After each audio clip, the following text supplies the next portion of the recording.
I haven't actually heard narwhals, but yeah, I assume he's here. I'm just very quiet. Okay. So, when we left off, you had just won D&D by defeating a dragon in a dungeon. So let me take you to the correct map for this. We still need to claim our prize. Oh yeah, we also need to like do some looting and anything else we were going to do. Admire Big Krivkash.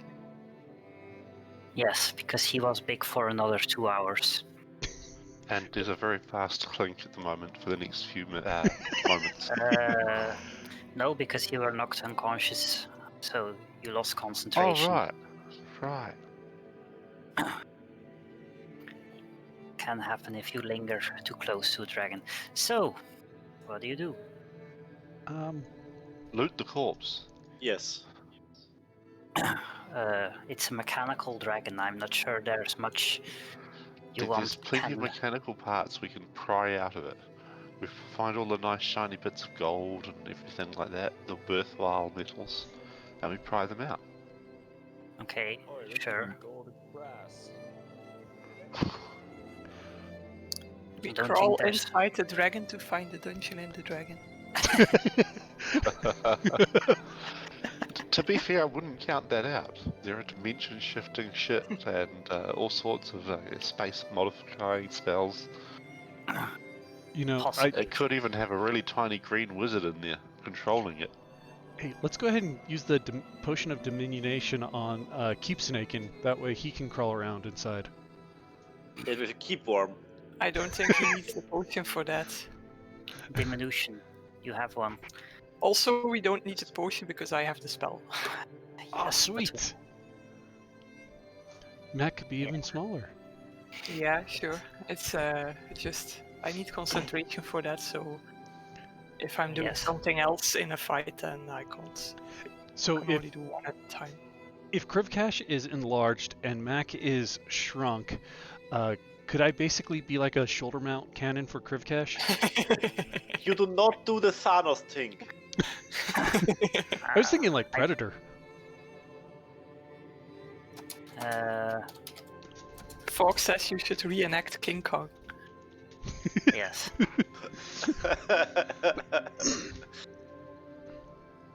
Well, Clink's already wearing the dresses, so yeah, we just need to shrink him down. Technically, you can already ride his shoulder, regardless of your relative being shrunk, because he's one size larger than you anyway. Isn't he 2 sizes larger now? Currently 2 sizes larger, but all you need to use something as a mount is that the creature is willing and 1 size larger than you. So basically, Mac can always use Krivkash as a mount. Do Yes. I need to have the riding Matt could feet? mount all of us. You Don't No, need you a only feat. need that if the mount can't defend themselves from memory.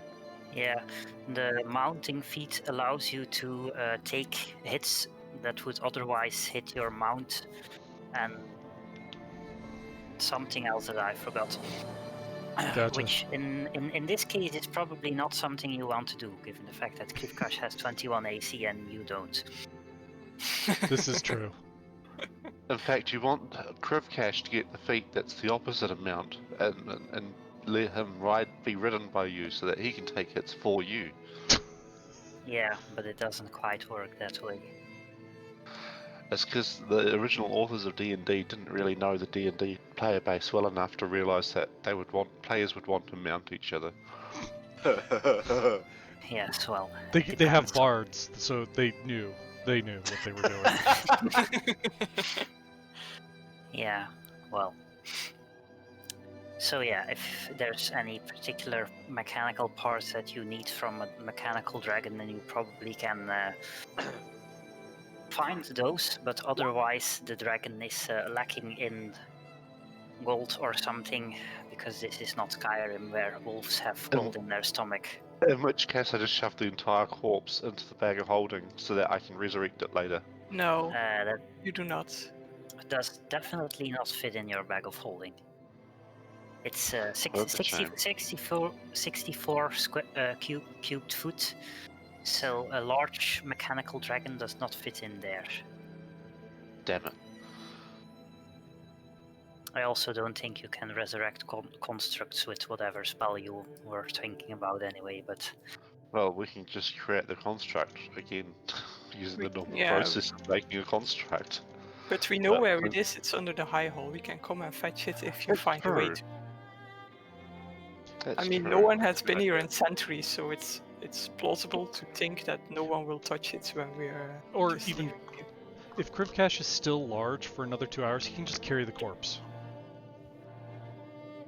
well, technically, yeah. I have a dragon backpack now. I'm a dragon. You know, I just realized that the enlarged status symbol that's on Krivkash looks like a guy trying to do disco. Yeah, the actual icon is a giant stepping on someone else, but you can only see that if you zoom in. I just say that. Stay Oh, so like Right. that giant undead lady that the internet wants to step on them. Oh, Lady Dimitrescu, or Truska, from Resident Evil. Yeah, that one. I have no idea what Yes. you're talking about, and I'm glad about that. It's that large vampire lady in the new Resident Evil. I haven't looked at Resident Evil in like a decade. So, Yeah. Anyway, what you also notice is a very large set of doors at the end of the cave. Unless, in case you hadn't seen them on the map, so because I'm not sure how clear they are. so Yeah, First. I can Seems zoom. pretty opaque to me. first, They I seem pretty opaque to me. Yeah, Narwhal said that they look pretty opaque to him. Well, they're probably still closed. They're closed, yes. I was making a funny. I see. Ha ha.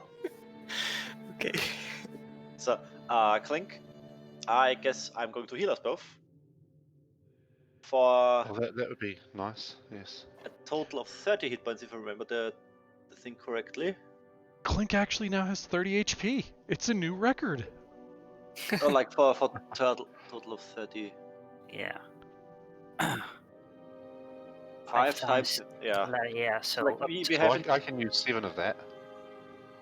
7, so I. you have 23, which is more than you can use. But Mac is also lacking a few hit points. So I will heal myself completely. This is Max missing 7 as well. so 6 plus 14. You have like. I'm so out of brain for the day. Can you do the math? 10. Okay, so Clink took 7, you took 14, so that's 21, which leaves 9 for whoever needs it, which is in this case Mac, I think. I can use Who can- 7. Which Yeah. should 7 bring of him them. up to here. And that's all of. That's a useful spell. Yeah, I can only use 7, I think. Good enough. Yes, you can.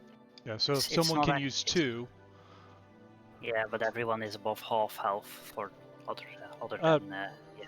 for Krivkash, since his is half rounded down, or can he give himself 1 more HP? Yeah, no, everything is rounded down unless mentioned specified otherwise. Got it. Yeah. That doesn't count as a spell of first level or higher, probably. No, it's just a class feature. Sad. So no more 2 No. hit points. So, okay. I will gently block the door and try to push it open. How can you block it and push it open at the same time? No, I he am means- in your way and push the door okay. open. Yeah, okay. Okay. At your touch, the doors slowly and dramatically go open. Oh, so it's Are like there automatic doors. Any They're beams of frontal light doors. or an angelic core opening up?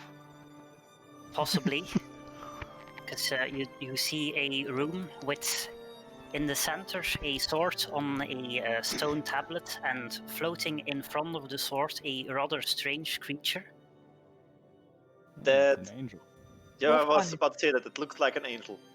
Which, as you open the door, says, "Be not afraid." Ah. Yeah, no, that's a really good reason to be afraid. Yeah. We just went into another boss fight. I trust it instantly. No, wait. Can I use what is it? Insight? Sure. I completely trust it. I suspect. Yeah, it doesn't lie. It's not lying. I say, hey, that's a good guy. Uh, I totally I- recognize good and bad guys. I'm kind of nervous, and I'm so like raising my shield a bit, but I'm still not hiding behind it. I want Hello? to. Clink would throw magic if he had any left. For what reason do you seek the claw of Tamara? I Just for the am a levels. disciple of Tamara, and I want to serve her, and I want to at least, well, for now I try to save the city, and I want this claw to be worshipped by everyone and not just hidden away in some dusty old dungeon. But to be able to be worshipped by everyone, and I want to use it to serve Tamara by saving the city. The creature seems to consider your words for a bit, and then says, "You may proceed. Your reasons are worthy," and moves backwards. I carefully approach, and it probably looks pretty tiny now that I'm giant and trying to pull up this normal-sized sword. It's a toothpick. It's a toothpick. And like I take it with like 2 fingers and like carefully pull it out, pull it up, and admire it for a second. I Okay. think the magic on grow south means that any weapon you pick up should grow. I'm not sure, but I'll check the If it- text, but if I it think does, it's the the ones altar that would, you already have explode. on you when the spell starts. I think. yeah, I think it's only Yeah. yeah. That's good because I really didn't want to see what happens when Krivkash's armor basically turns into yoga pants for him. Steely yoga pants, Yes. a battle bikini. Something tactical butt cheeks. I should have known better than trying to take a drink at this moment. Okay. Anyway, as you pick up this rather fancy sword, you feel a gentle presence from it poking at your spirit, seemingly pausing over your life up so far, also resting on your deeds from the last few months and those of your companions. And Oh, you no. feel a gentle sense of acceptance. And a gentle sense of having to murder Clink. Who knows? I turn around and I raise my new toothpick. Okay, do you want to attune to the sword? Yes, please. Okay, here you go. I assume you're going to identify it anyway. Well, you know what it does. It is a fancy sword with serrated edges. Also can be used for cutting steak. +1 bonus to attack. It deals in 1d6 additional damage. Radiant. Sentient weapon. Oh no. It's neutral good. 12 intelligent, 18 wisdom, and 14 charisma. Not neutral good alignment.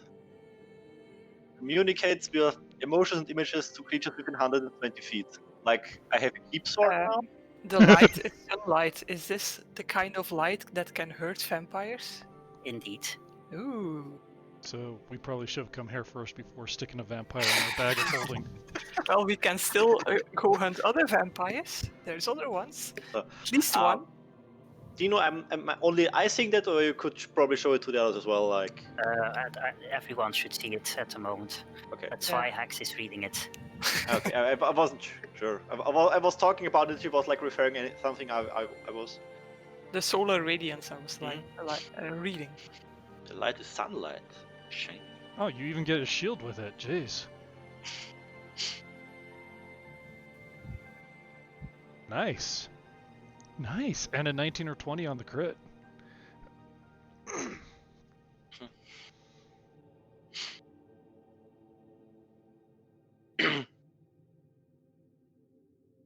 That is a nice sword.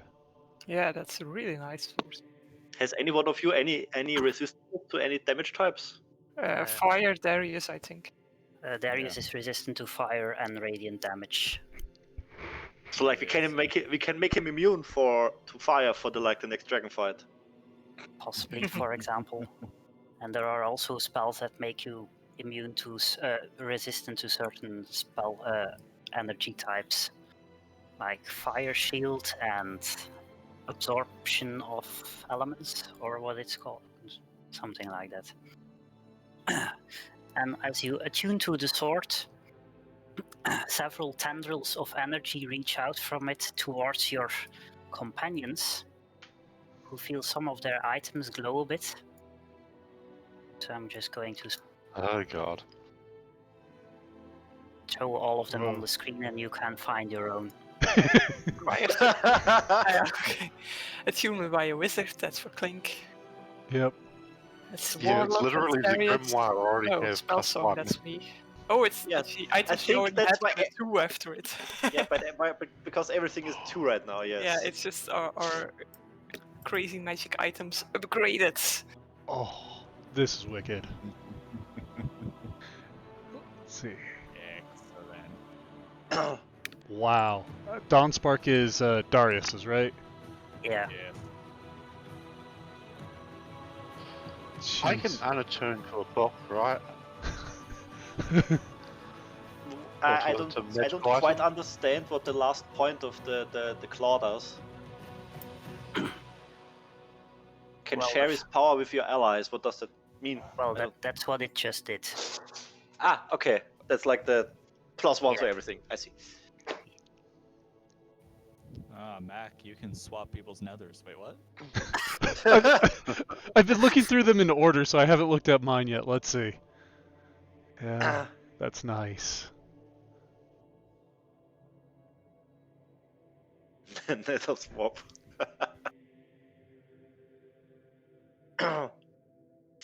Oh my god. An OP weapon's already OP. Or is getting even more OP. Jeez. 48. Well, we have to go and defeat the leader of hell, so we might need every boost. Here you go. When you damage a creature with a spell, you can choose to unleash the 1d4 plus int mod force damage, and knock the creature prone if it is large or smaller. You can use this twice per short rest. My booming blade can do that. If I punch someone, I can make them fall over. Indeed.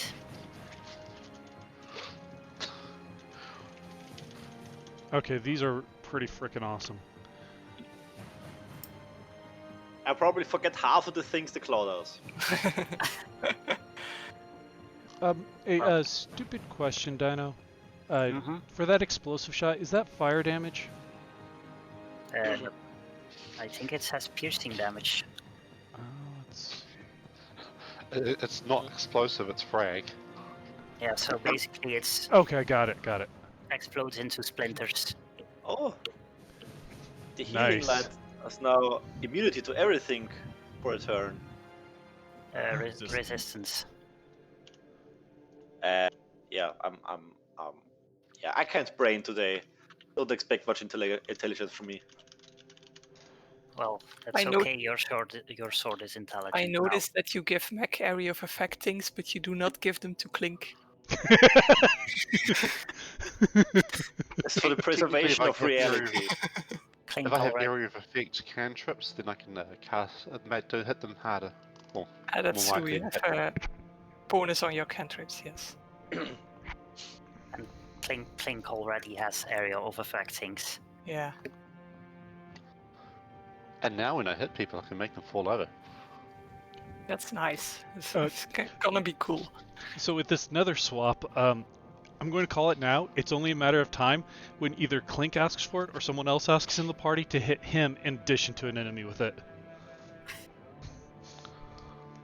Well, that's up to you. It does require you to hit him with an attack, so This is true. And he has Yes, actually a but decent AC that's- at this point. Nether swap is actually really, really, really critically useful for you because, hey, look, there's a flying guy. Hey, look, there's a guy who can't fly. Swap. Flat. Oh man, yeah, because depending on height, then that's fall damage. Yes. What's the Or fall off a cliff. thing for fall damage, Dino? What's the calculation? 1d6 per 10 foot up to a maximum of 20d6.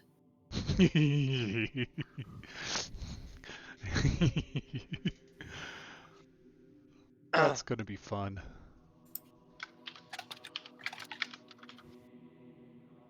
Like, I have now a torch toothpick. Click.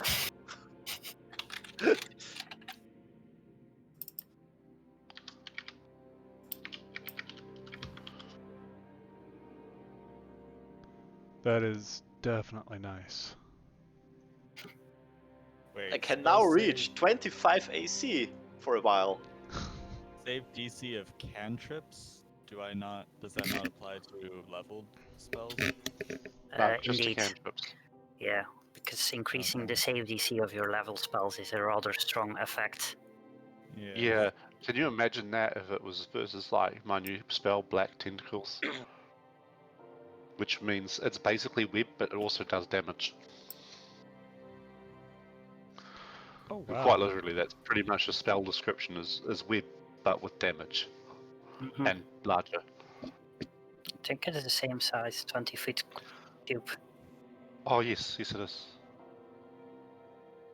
So web plus damage.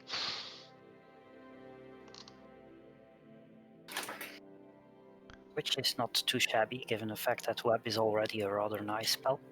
Mm.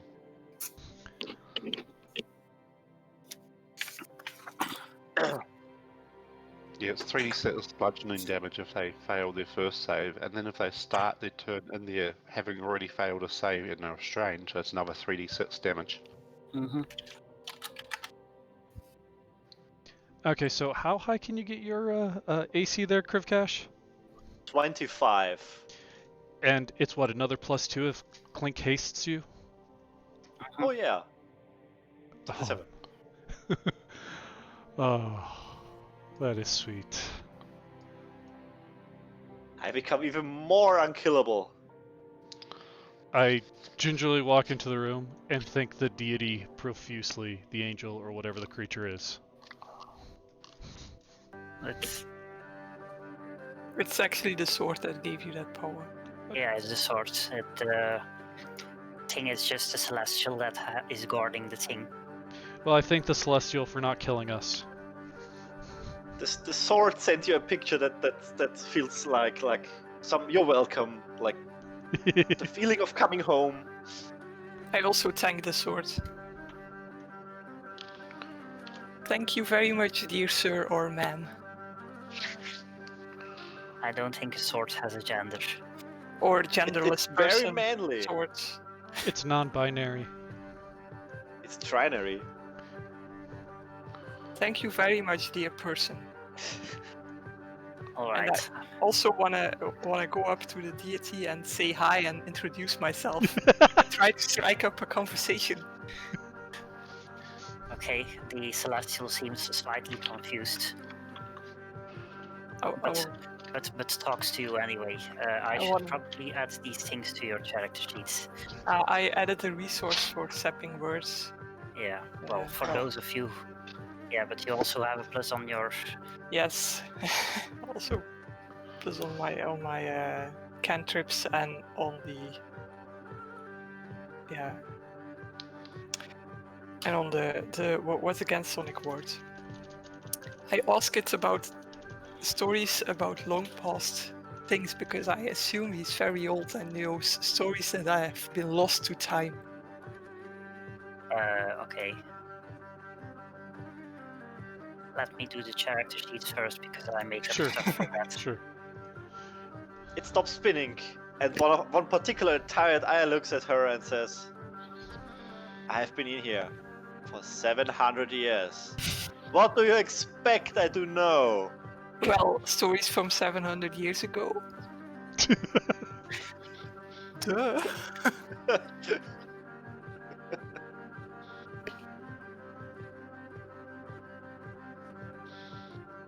Anyone else's features section becoming obnoxiously long? Your what section? The features. Oh, section in I your think you character can put those smaller so that you only see Yeah. the title of one. Just like click on the actual red name. Because indeed it becomes very long.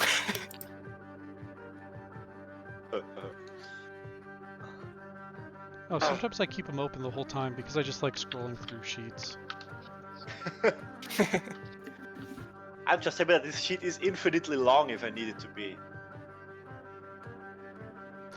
Well, I guess I probably don't need Apparently gate guide connection anymore. If you click on the titles, they do become Yep. smaller or larger, but you also post them in the chat. Oh, that's only if you click the spell bubble. The bubble. Ah, Yeah. okay. Yeah, if you click to the left of it where it's just the name, it should shrink it.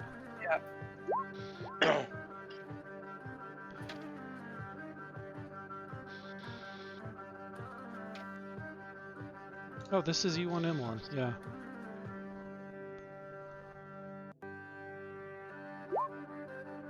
Okay, I seem to have broken this spell.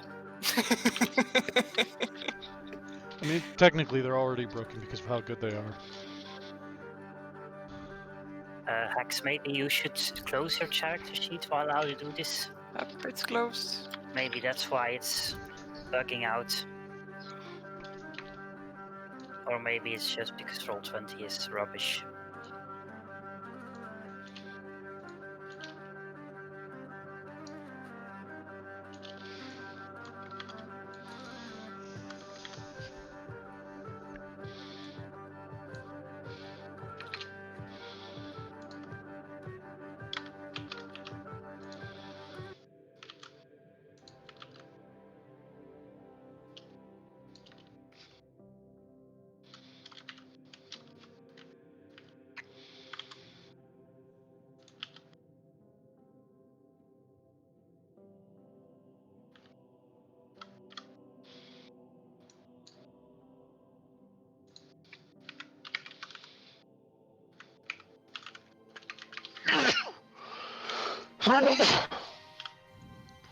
Gesundheit. Right, I forgot to turn this off.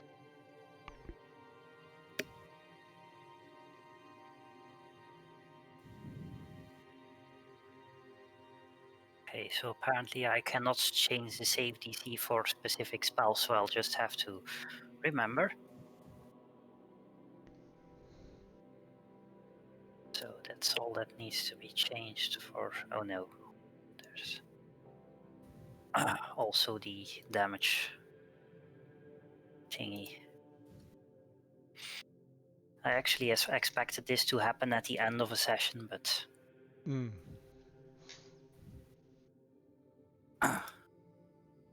adding it to your character sheet in advance would have slightly spoiled the surprise. Completely understand.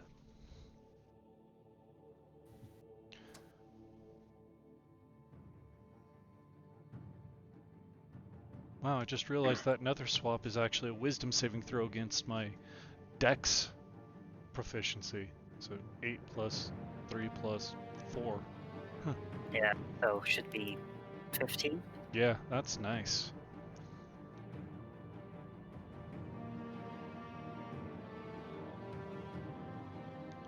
Let's see. Ah, Goblin saw me touch the laser pointer on my desk. Goblin is now excited. I ended up having to find a... Is your laser pointer one of those type that takes like those little watch batteries? No. It's just triple A's, I think. It was hard for me to find something like that here, because it's like, our cats always love the laser pointers, but getting those watch batteries was always a pain. You can get them in like packs of 100 at the mall or so. Yeah. I like standardization. I already got a ton of AAAs and AAs. Yeah, that I can understand.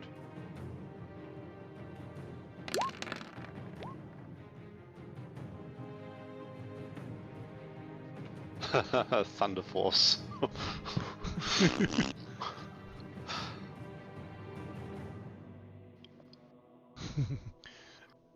Thunder Force. Wait, is Krivkash Dragon Force? Now here we stand with the blood on our hands.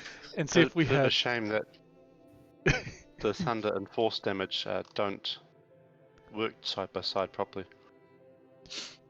Yeah, if we had Well, Krat, he'd it- be it- Glory Hammer. It can't handle more than one additional type, so it just. But you can hover over them and then see what they are separately. So in this Yeah, case, yeah. 5. 5 and 5, but still, In the cases extra where steps. in the cases where it matters, we can separate them, but generally it probably won't. Okay, and then I have to increase the thing attack on your cantrips. Another cantrip. Another cantrip. Acid splash. Oh wow, yeah. And then I also get a +1, so nice. Yeah. In case of the weapons, you have a field that's called magic bonus, and you can just add 1 there, and then it adds 1 to the attack roll and the saving throw automatically. Okay. Well, if you're touching the character sheets, I don't want to modify it while you're doing your stuff. That is not a bad idea. Back. Here, let me close my character sheet just in case. Okay, it's closed. Remember that I forgot things in things because it does affect all attack rolls.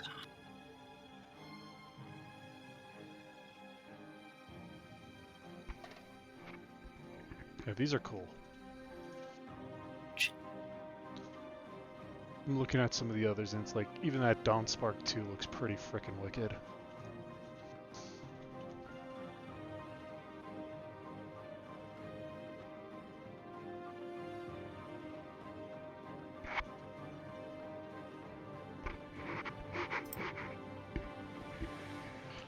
Cool, so I gain another 2 spells memorized this turn, this year, level basically.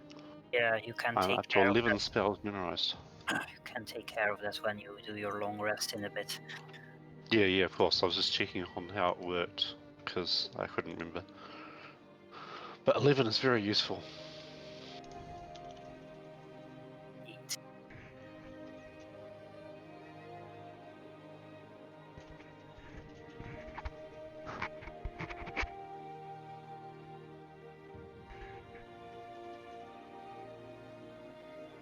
Okay, and back. Okay. Sorry, just making a quick change on something.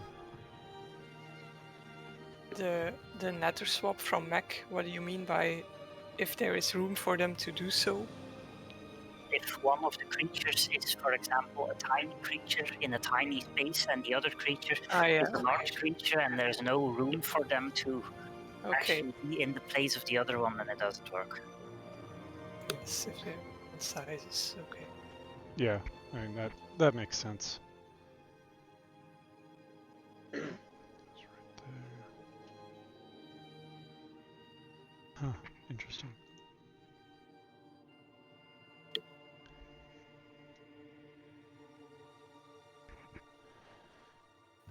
Yeah, I'm also guessing that it's like, that it was kind of the size difference piece.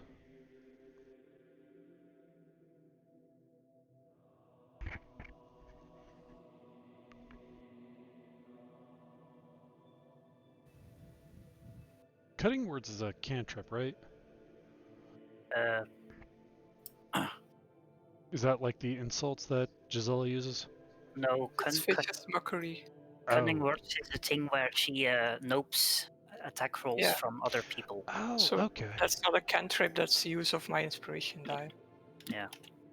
Oh, so inspiration die, since I didn't really look at bards, is kind of similar to those It's a resource maneuver- of bards, Yeah. similar to key points for monks or maneuvers for fighters.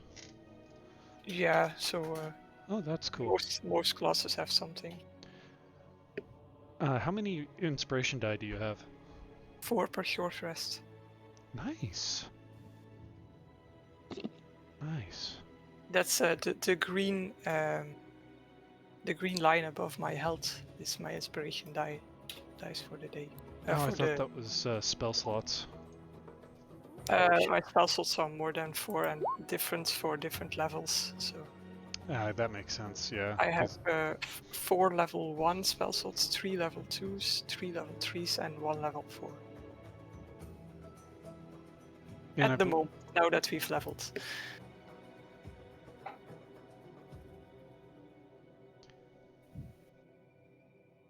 Man, your spell slots sure are complicated. Darius, you Yeah. got your upgrade on your spell slots. They're at what now? All level 4 now? Yes. Oh man, Slurp Sphere power increased. Actually not. That one doesn't scale. Oh, Yeah. The one you picked now also doesn't scale. Yeah. yeah. I just know that's on quite a few spells. It's like any Yeah, time of most cast. spells scales. Most spells scale. Yeah. It's actually weird that Yeah, because does. Slurp Sphere is really a Warlock spell, and Warlock has the feature that is spell yeah, slot. so it's actually rather weird that it doesn't scale, but it might be that it's a bit too complicated in how it works for damage scaling. Because it does damage at the start and at the end of people's turn, and it does damage every time and stuff. And it does 2 different damage types depending on when. That's Yeah. true.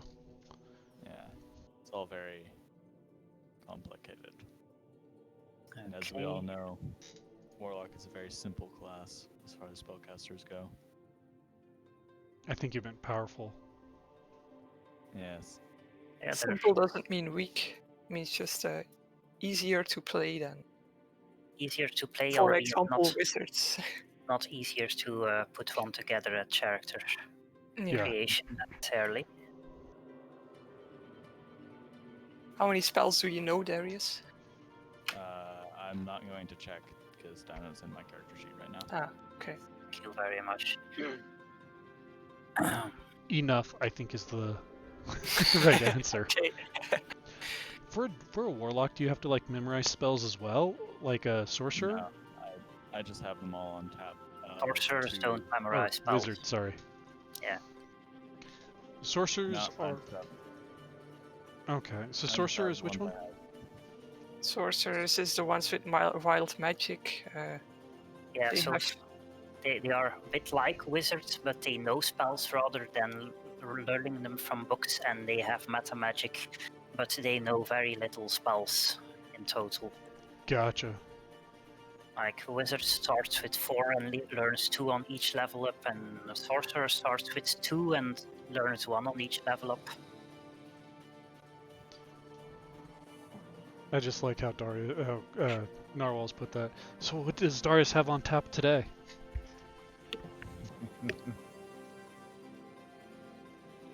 We'll Okay. find out soon enough. Okay, I think that's all of it, and you'll have to remind me that the saving DC of your cantrips is 1 higher than it says on the character sheet. Except I haven't added the actual source to Grifkash's character sheet, so let's do that as well. Because Kivkash is probably gonna wanna use that sword and not the other ones that he already has. It seems like a logical assumption.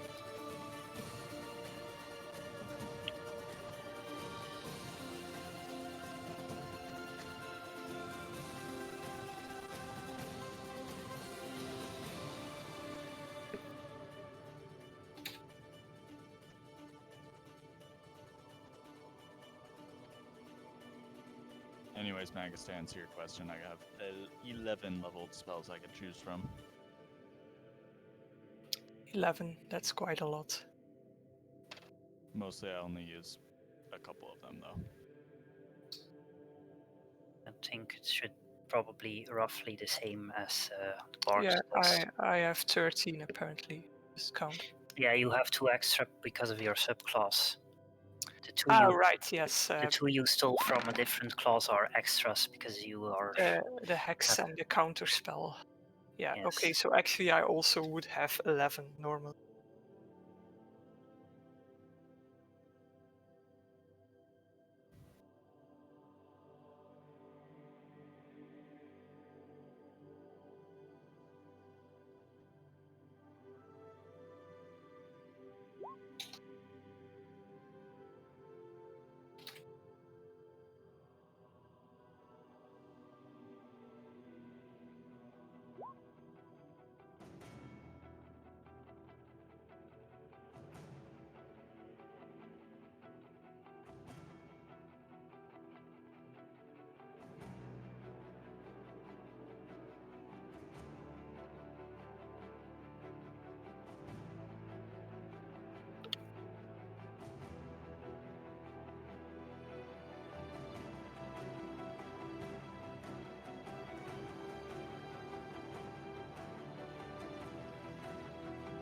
Bam.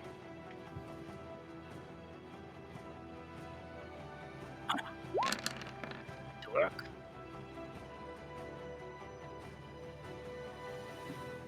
So then, you have reached the end of the dungeon. What do you do? Talk with the Guardian and ask it for stories that are ancient and that I might not have heard otherwise. Hey,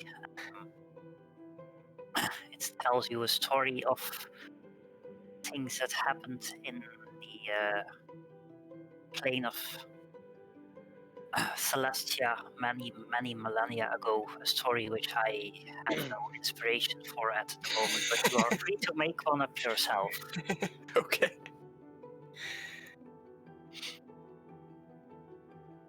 Its memory seems very accurate for something that happened many thousands of years ago.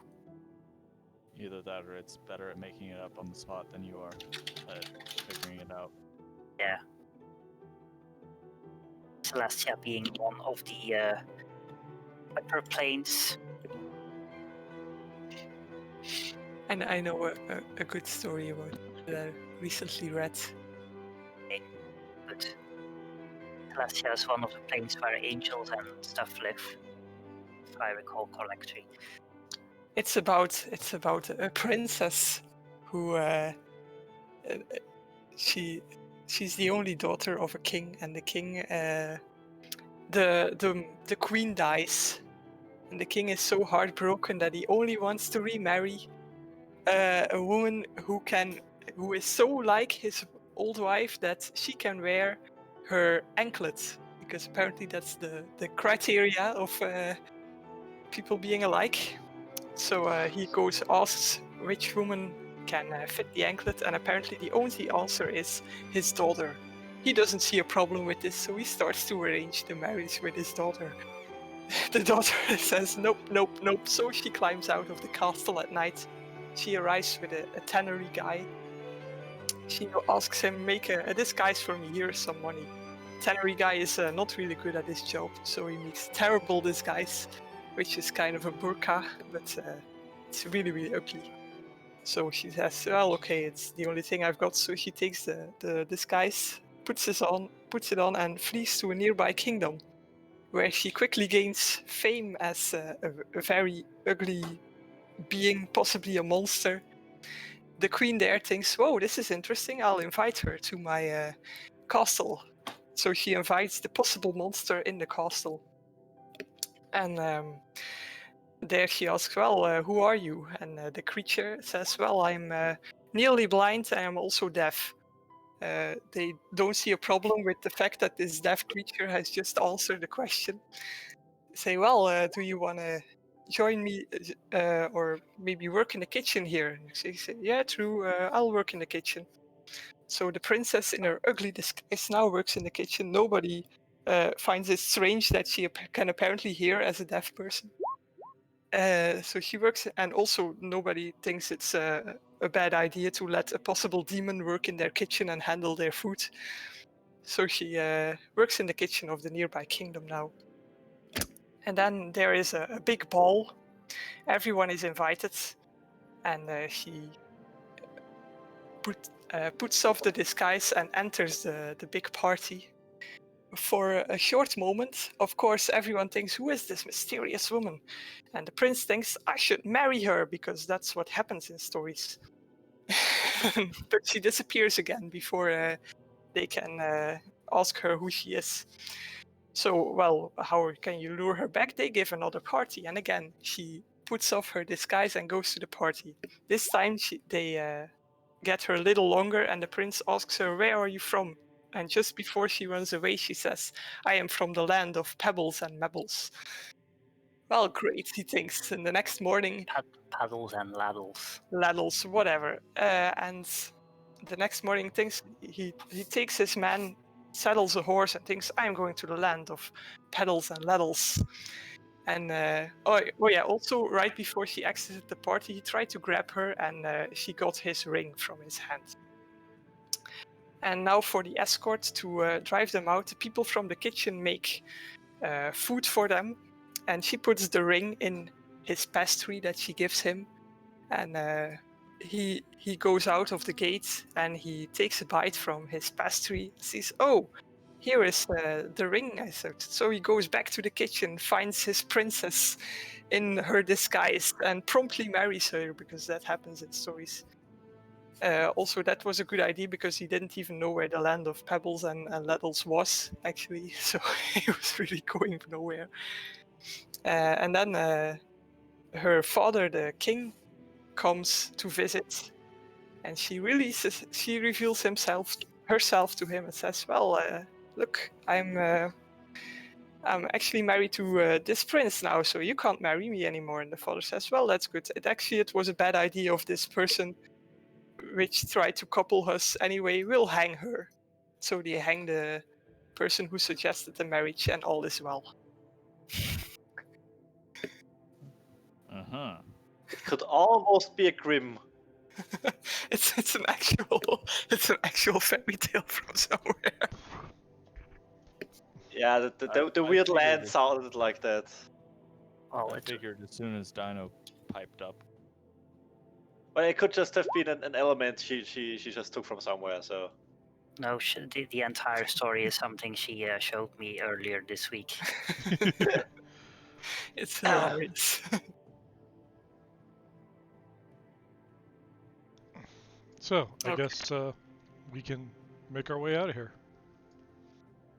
It's having done its job, the Ophanim plane shifts back to wherever it came from, given the fact that there is now a certain lack of sources to guard, leaving you free to go back. It could still guard the sword and come with us. yes, the sword still needs guarding.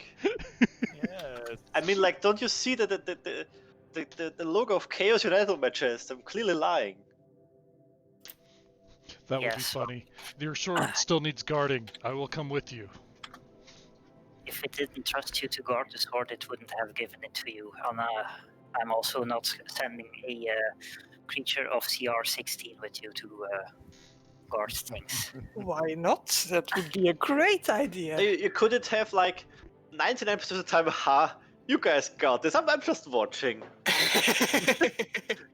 You mortals, you're so funny. Hitting each Just other here with for those moral swords. Oh my god, the bird almost died. Well, let's see what happens now. Yes, and then just one fight you have to do this.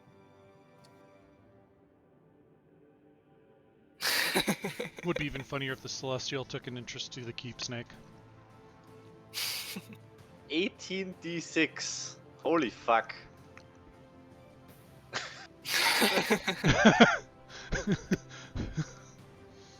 Even if it didn't, You don't even get saving throws if you yeah, get even if unconscious. it didn't just knock you unconscious or whatever, outright kill you on dropping it to 0, it would still kill Clink.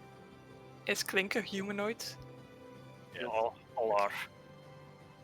Yes, everyone else I didn't have any doubts. But he's a bird, so All player races are humanoids. okay. It is kind of racist against Darius and me.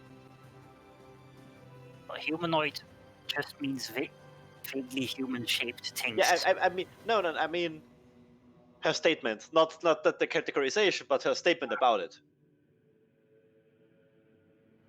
Like, Well, I think it's fair to say that Clink is the least humanoidy in your party because Darius is technically half human. For some values of half human and dragonborn, well, yeah. Yes, that means Clink is the least human. I'm not surprised. Didn't Dragonborn come from like a different planet or something? So they're literally Yeah. aliens. Yeah, He's still Kind- bred with humans, you sick fucks. the kind of parallel universe planet equivalent to this planet. Is the sphere conjunction? So, anything you want to do here, or do you head back? I think we head back. I think we head back here.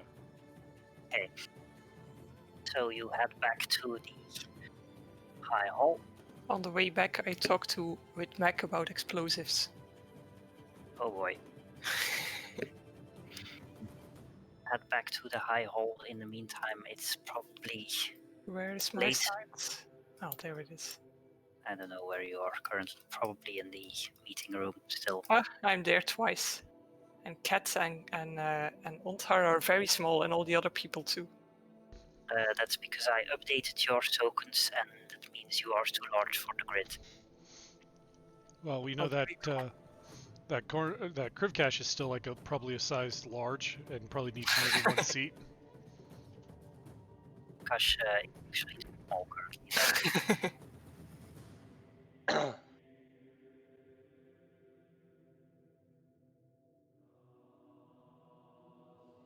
Or the right size. I immediately go to Kat and tell him the nice story I just heard. He seems rather appreciative. They also ask for your general success in finding what you need to find. Yes, we did find what we needed to find. We also found a mechanical dragon, but it's dead now. Okay, And ball bearings, they're also dead now. Angry ball bearings. Yeah, and angry collection of swords, it's also dead now. And an angry pile of gold, it's also dead now. Now in our pockets. these Yeah. are all very odd things to be angry. Yes, that was because we were trying to steal from them, obviously. So I do warn them that if they want to try the new dance hall, that they should be careful of what they step on.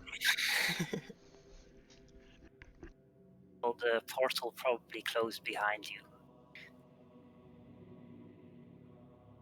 Given that Curses. it's generally something you don't want to leave open. Well, to be fair, it's mostly safe now.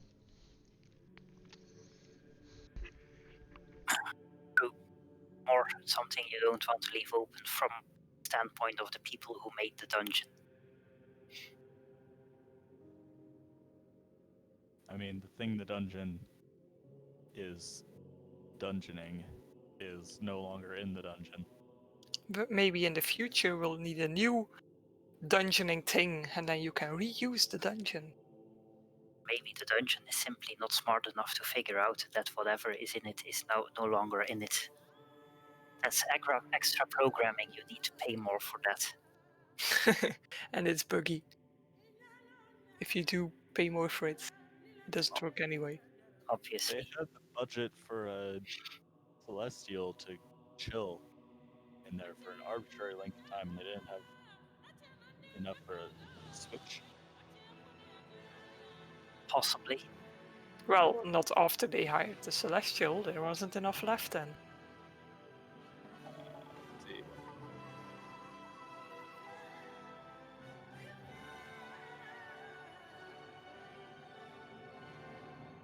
To be fair, the gold golem was probably worth more. Yeah.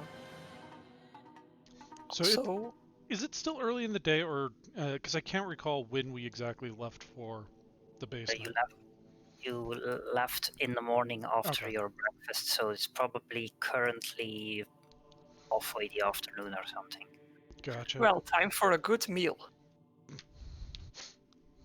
For example, which should not be too hard given the fact that this is the dining room. I think we might rest here for the rest of the day and then go out again tomorrow Seems like a good plan. if everyone agrees. It's fine. Clink, what do you think? Do you think we should rest for the rest of the day?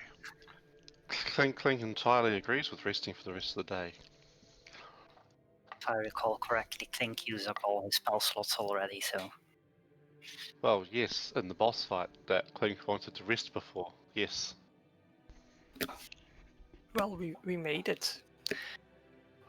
And it wasn't even that hard. Yeah. No, it's And just then rocks interesting that fell. every time I ask for a long rest and you guys say no, we then immediately fight a boss. No, Yes. we knew that we were going to fight a boss, but we knew that we were going to be fine. We didn't know the second one. We have an ablative Clink in a pinch. one wasn't the boss, given the fact that you didn't fight him. Fighting him would have been a very, very bad idea. Seeing as he has had the holy fire thing, Throw Clink and run away. even completely rested, we couldn't have done that probably. Yeah. Yes. After all, they don't want bad people to come and conquer the dungeon and steal the sword. So, are there campaigns where you actually fight Celestials? Of course. They have stat blocks for a reason. Good point. Possibly. Well, Kinkus have stat blocks too, but that doesn't mean we're always going to fight Clink. But the enemies are going to fight Clink, so he needs to stand. Clink is fighting something. Usually himself. Clink's duty. Albeit not always entirely on purpose. Anyway, so long rest here. In which case, feel free to do your long rest. So, Also, would like to use some of the afternoon to lend my 2 remaining spell slots to Max Endeavor. If he wants to try and make some dynamite now.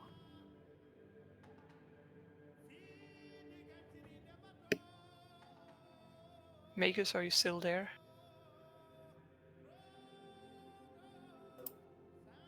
Yeah, sorry, I had a bite of food. That's my bad. I don't hear you anymore, Dino. Only in real life. doesn't hear me anymore. Now a Oh, bit it's- intermittent. Hello? Yes. Hello. Yeah, we can hear you. Yeah, now I hear you again. Okay. Weird. Just moved my microphone very slightly and suddenly it works. How Never much? touch a running system.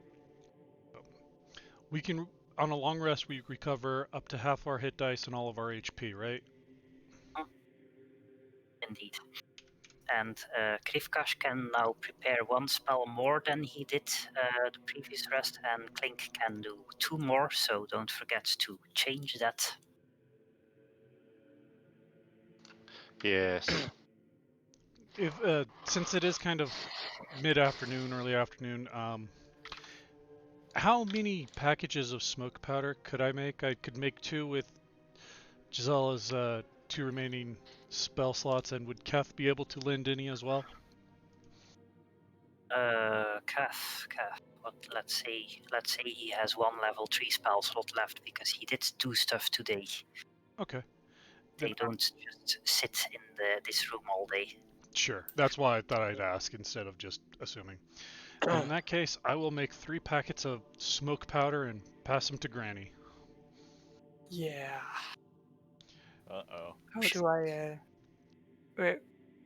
I'm You're not sure trying- what Granny is going to do with them, but Yeah, what can I do with them?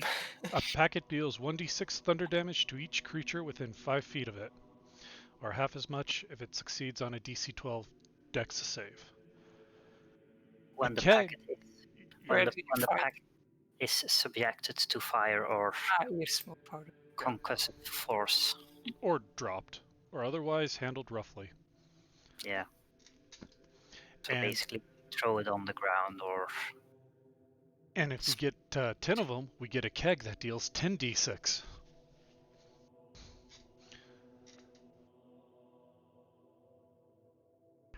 So Mac will be working on that in his downtime from now on. He will become a pyromaniac. I'm not sure if become is the right verb to use in this sentence. He will turn Granny into a pyromaniac. Because we might recall that you were the one asking how to make Molotovs in the second session of the entire campaign. Or was it the first session? I think it was the first session, actually. Yeah, I think it was the first session. Mac still wonders why he was arrested. Yeah, it's not like he was the one burning down buildings, right? That was Krat's deal. So a keg is basically 10 packets just together. So we can save up for that. Yes, and then it's more or less a level 5 fireball spell that also throws people away.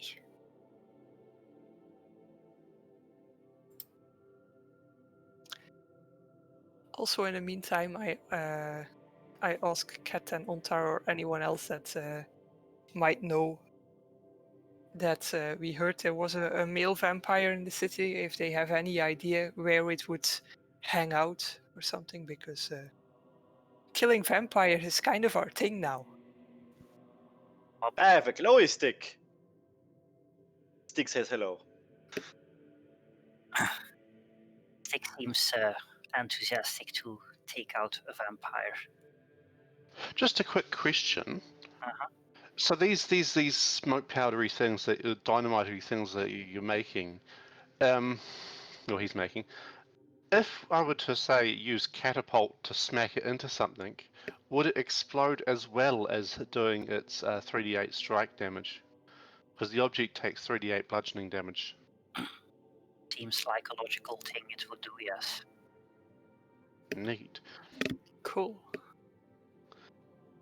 Oh, that's a first level spell though, not a cantrip. That's misread, but that's okay.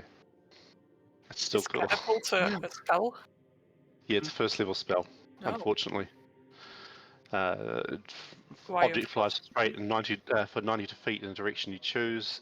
For falling to the ground, it stops early if smacks into something or into a surface. If it would be a creature, they make a dex saving throw. On a failed save, stops and you deal 3d8 bludgeoning damage to both objects.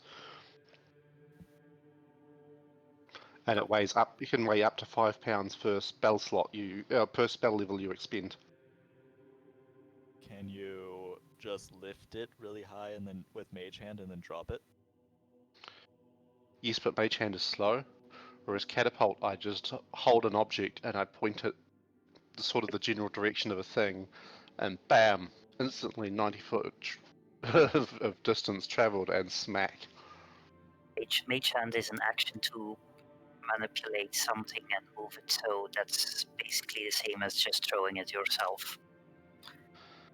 Except you Yeah. also And has a 30-foot range. except you also need to spend a turn first to cast Mage Hand in the first place. And I can use Catapult on any object within 60 foot that isn't nailed down, worn, or carried. But Mage Hand can go around corners. Yes, this is true. But in a lot of the fight situations, we don't need to worry about corners. We are cutting corners there. In general, the catapult thing will be more useful, I think. Also, Gisela, you haven't finished your long rest, I think, because your hit points are still at 39. No, that was my... Yeah, it's because I didn't take any damage. So I was assuming they were still at the maximum. I left the hit points at what they were, given Yeah. the fact that you hadn't actually taken your rest. Okay. So you were asking about vampires. Elder Ravengard mentions, well, just a bit earlier today, one of the groups of people bringing around, patrolling the High District, noticed some creatures coming over one of the bridges, and those creatures looked like vampire spawn. They decided not to fight them because it's not easy to fight vampire spawn if you don't have people with healing spells at the ready. But they were smart enough to follow them unnoticed, and the vampire spawns vanished into a house, into an inn in the High District, and did not come out again. So, and given the fact that this is also near where people have seen cultists of Zariel, including yourself, we suspect that there's something down there. So we were planning on sending people there, but if you are willing to look at it instead, then Or in addition to. sure, but you seem capable enough to take care of these things. Well, some little backup is never a bad idea. Well, let's just agree, and then we'll just bring a vampire back for them again as a souvenir. We're kind of in the habit of bringing enemies back like a cat does with mice to its master. Yes. Cat did that yesterday, except it was a living bird. Was keeping it from its lair from one day the only way we knew about how to kill it, or did we know other ways? The other ways was killing it while it's in sunlight or in running water. We have sunlight! Yeah. Oh my god, this is awesome. We can just kill it without losing our bag of holding. As a vampire in sunlight cannot revert to its mist form or in running water, but there's kind of a lack of running water in the So city. as long, Krivka, as you remember to use your sunlight, then we can just kill it. I don't have to remember, my sword can remember itself. I don't have to turn it on manually. But true, he can just do it himself. Yeah, good thing it doesn't have a light switch. Click. Angry flashlight. Well, it could be like Breath of the Wild, where you use the Master Sword like 3 times and then it's out of energy. Well, there doesn't seem to be a limit on the light, if I remembered correctly. Didn't see anything that would limit its use. No, the light is always unlimited. It's just the resistance and the heating that's limited to your constitution modifier, which is 2 times per day. Your sound is pretty bad for me. Yeah, for me as well. Restart Discord.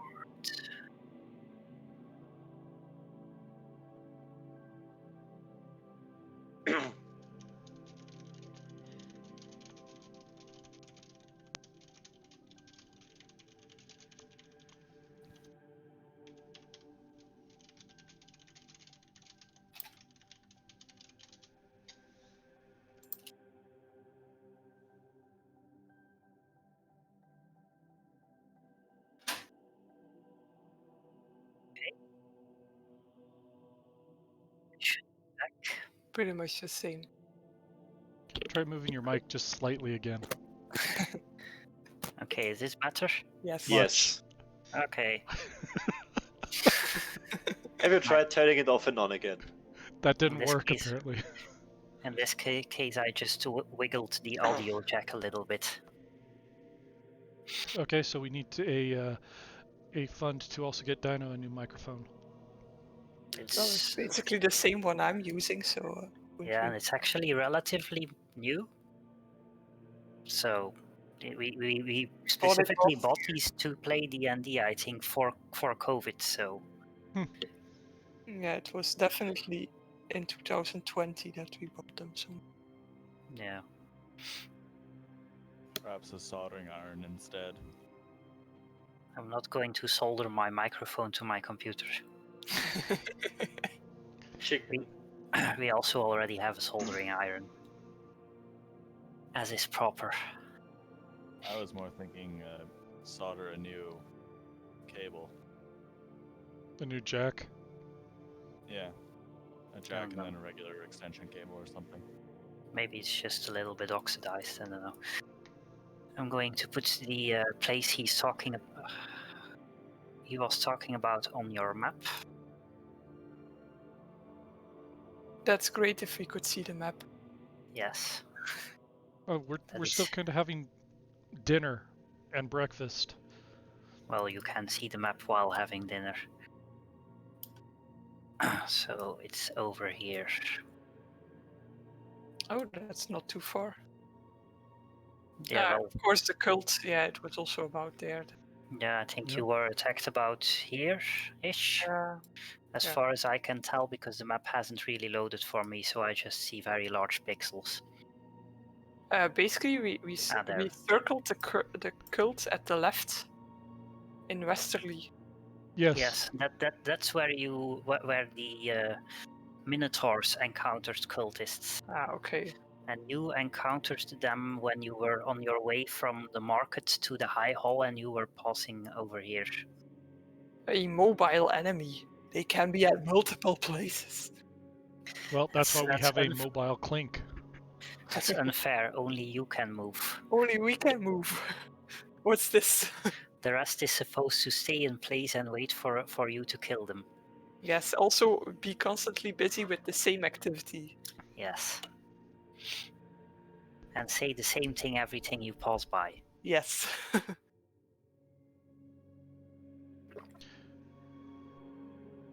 Okay, so I guess we'll go there in the morning. Yep, and I'll do my usual of scouting ahead just to make sure that we don't get ambushed. Okay, so anything else you want to do in the High Hall? I'm good. Have Everybody else good? conversations with my friends. Okay. You have also removed the alchemical components you used from the loot and stuff. What? I know we have enough, I just did not update the party loot. Let me... Yeah, probably better to do it before you forget. Yeah. Somewhere in the gigantic list of things. I was going to do it afterwards, that's why. Fair enough. Yeah, let me go ahead and take care of it. All right. Oh, all there the it way is. at all the way at the bottom. I see it. So you probably used 75 gold worth now. Yep. Okay. So you spend some more time in the High Hall, talk to people, have sleep, which is only interrupted slightly when the city jolts down another little bit somewhere in the middle of the night. God damn it, this is just like having a kid. Can't I have a good night's sleep? It's an Darius- earthquake. Thought I got rid of the freaking babies. Darius' sleep is also, as recently usual, slightly uneasy, although he can't remember exactly why in the morning. Demons! Maybe I Demons, couldn't have eaten that cheese. possibly.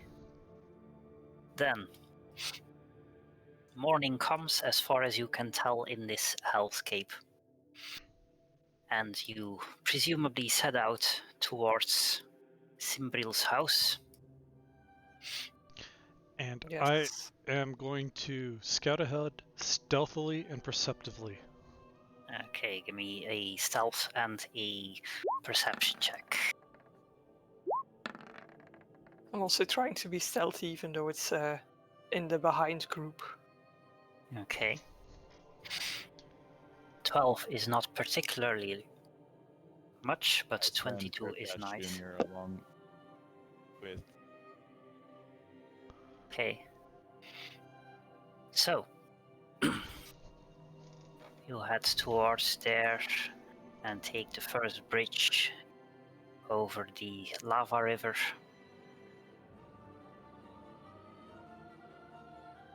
Which bridge would that be? Oh, I see it. Okay, yeah. Probably not visible on the actual map, but it's somewhere over here. when you get about there, Max sees in the distance a group of people, some of which are wearing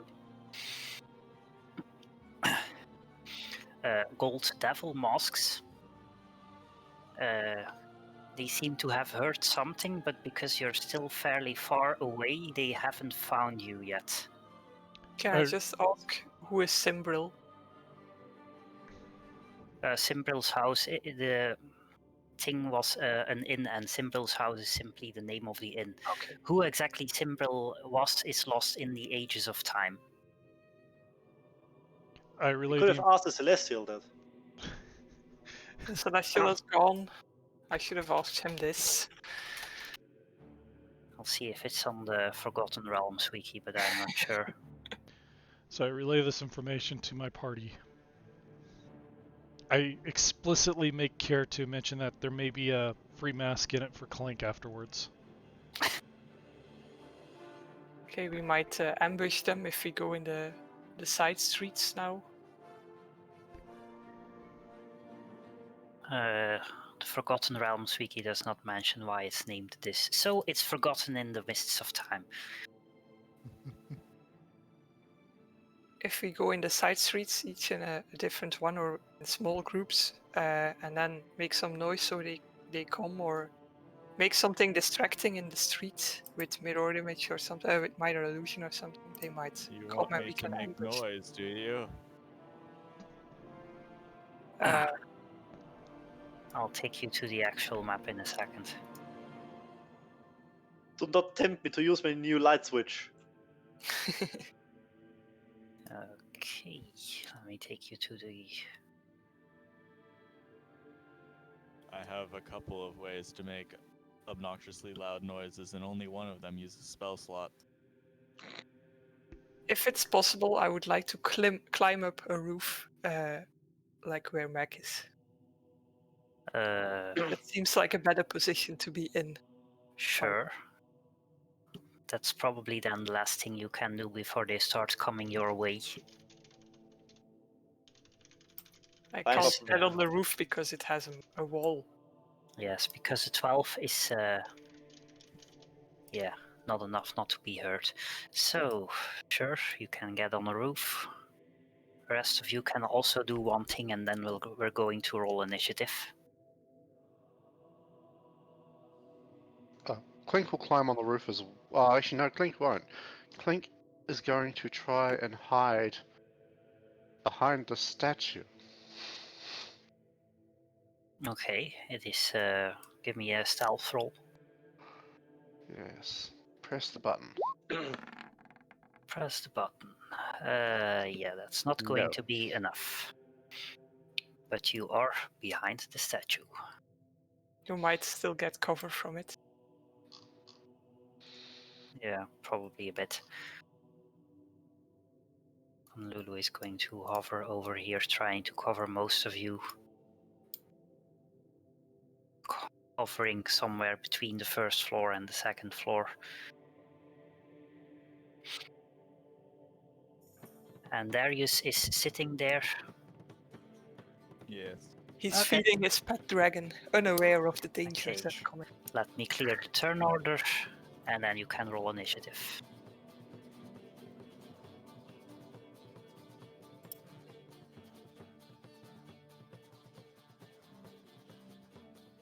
I clicked and nothing is happening. I'll click again. Ooh, for once my initiative doesn't suck. Silver also. I know the first one is stealth. I thought you had the same thing I did and clicked twice. That's what you wanted to think. Yeah, my first click apparently didn't come through because you only shows one. So.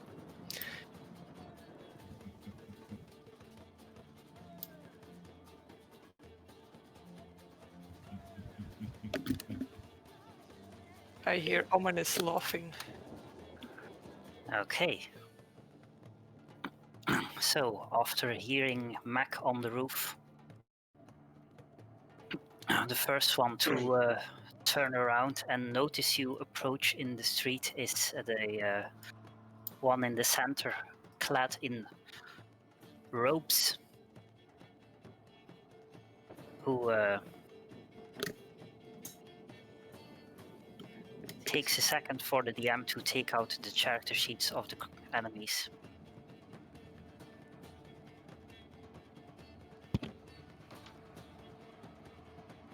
It's a meta surprise round. If I built a device to spot ropes, would it be a roboscope? What? I think the stroboscope pun made more sense in my head. I'm sorry. Ah, okay. Yeah. I'm out of brain for this weekend. So like, That's okay. Okay.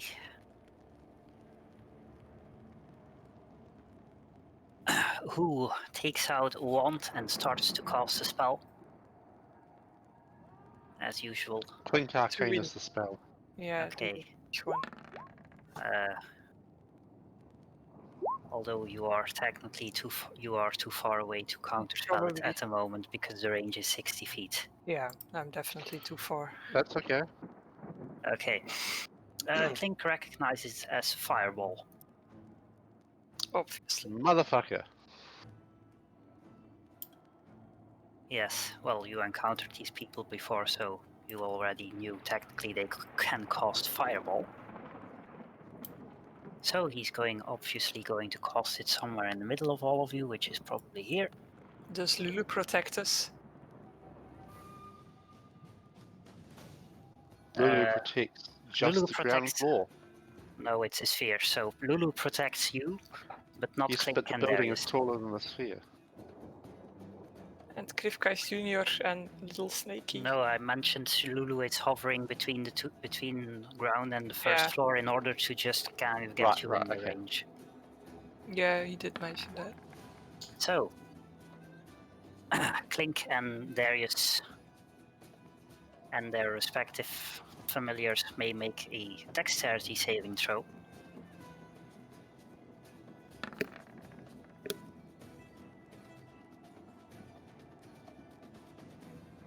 The same one.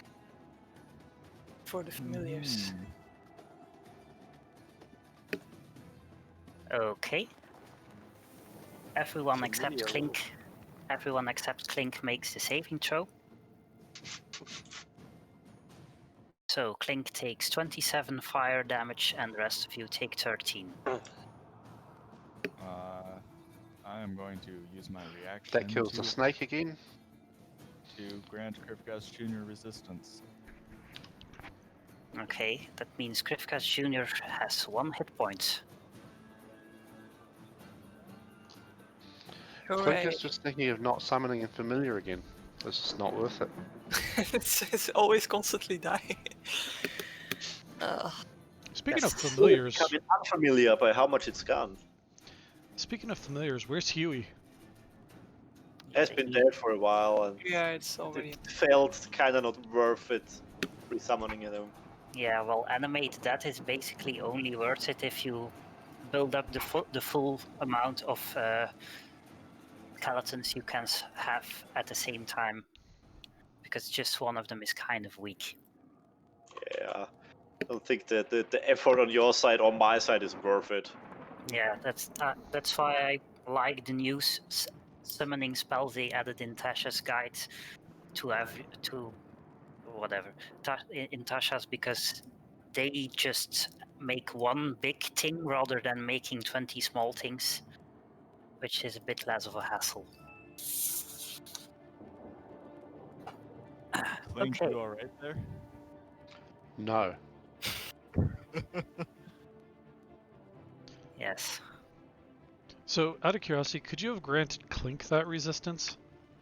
No, it's just for my familiar. It's this. He Ah. took a new warlock thing this level, which lets him use his reaction to grant his familiar resistance to incoming damage. A couple of other things as well. Yeah. Among other things, indeed. Okay. Next is the swordy person in the back who takes out his 2 burning sword shorts and short swords. sword shorts is something quite different entirely. Very short pants for people who are into medieval warfare. And he runs towards you, uses his movement to dash, but doesn't really get much. The fellow closest to you does the same. And gets just right next to Clink, dashing, who notices that this is a vampire spawn. Clink. Right, well, this is gonna suck.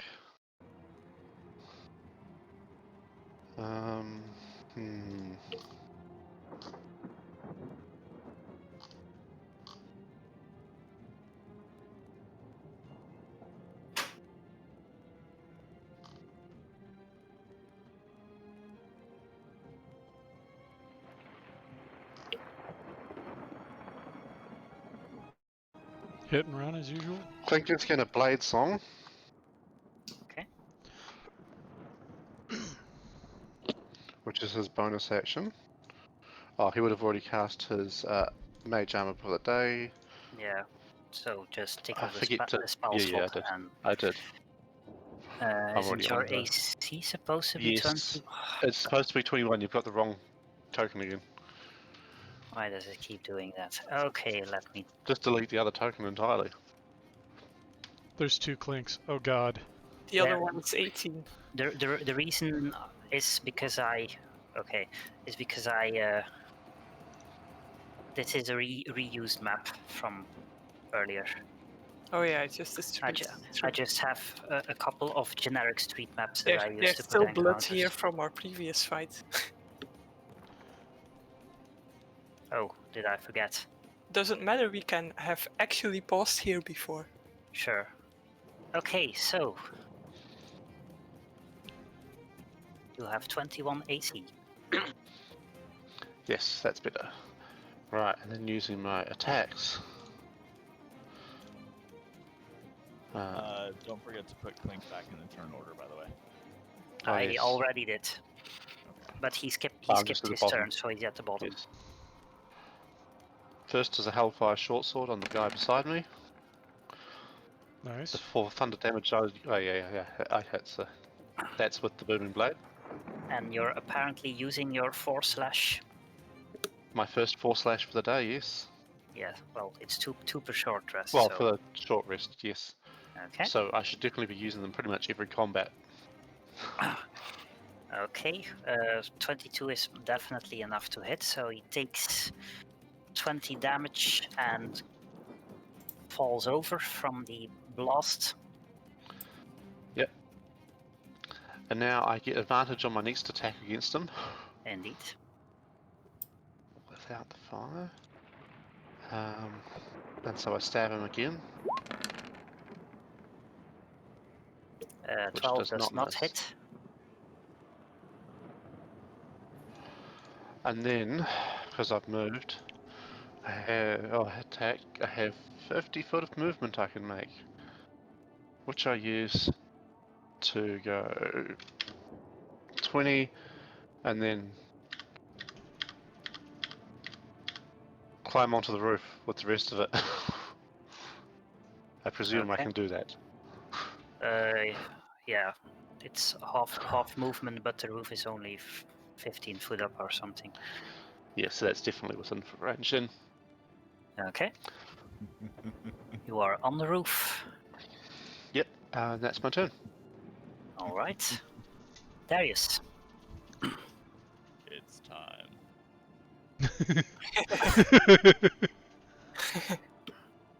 That's the same position you put the slurp last time. Yes, but this one is even better. Okay. Upgraded. So this is if they start their turn or run into it. I'm also going to open the exhaustion thing for D&D.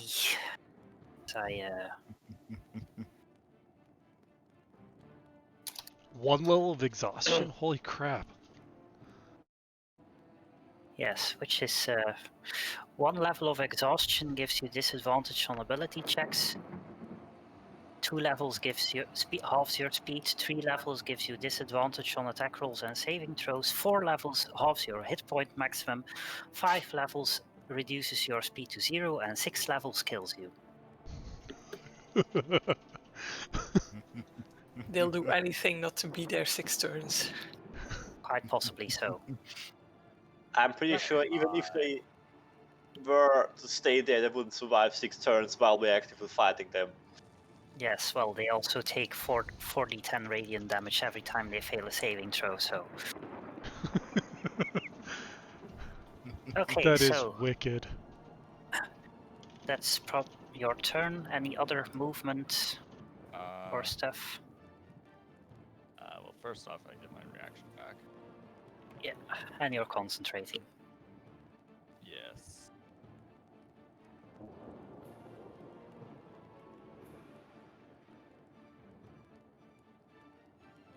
Which row is that one on? There it is. Okay. Yeah. I will also move in here. And then to add insult to injury, I'm going to have Krifkash Jr. fly up and attack.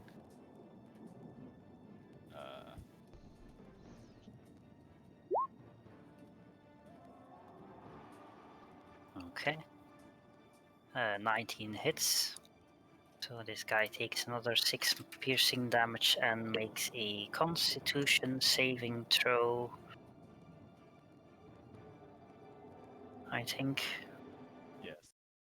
It's a DC 15. Yes. Well, I was checking if he was not by any chance immune to being poisoned, because some undead are, but this one isn't. So, Constitution saving throw is a 13, so he is also poisoned. Oh my god.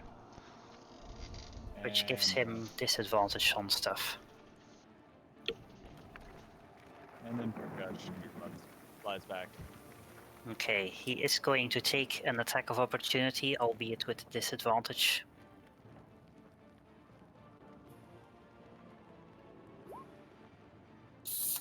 Which is a critical miss. Yes. And poison gives him disadvantage on attack rolls and ability checks. Okay. Oh my god. So this is a kind of fuck this guy in particular. Wait. It's still not my turn.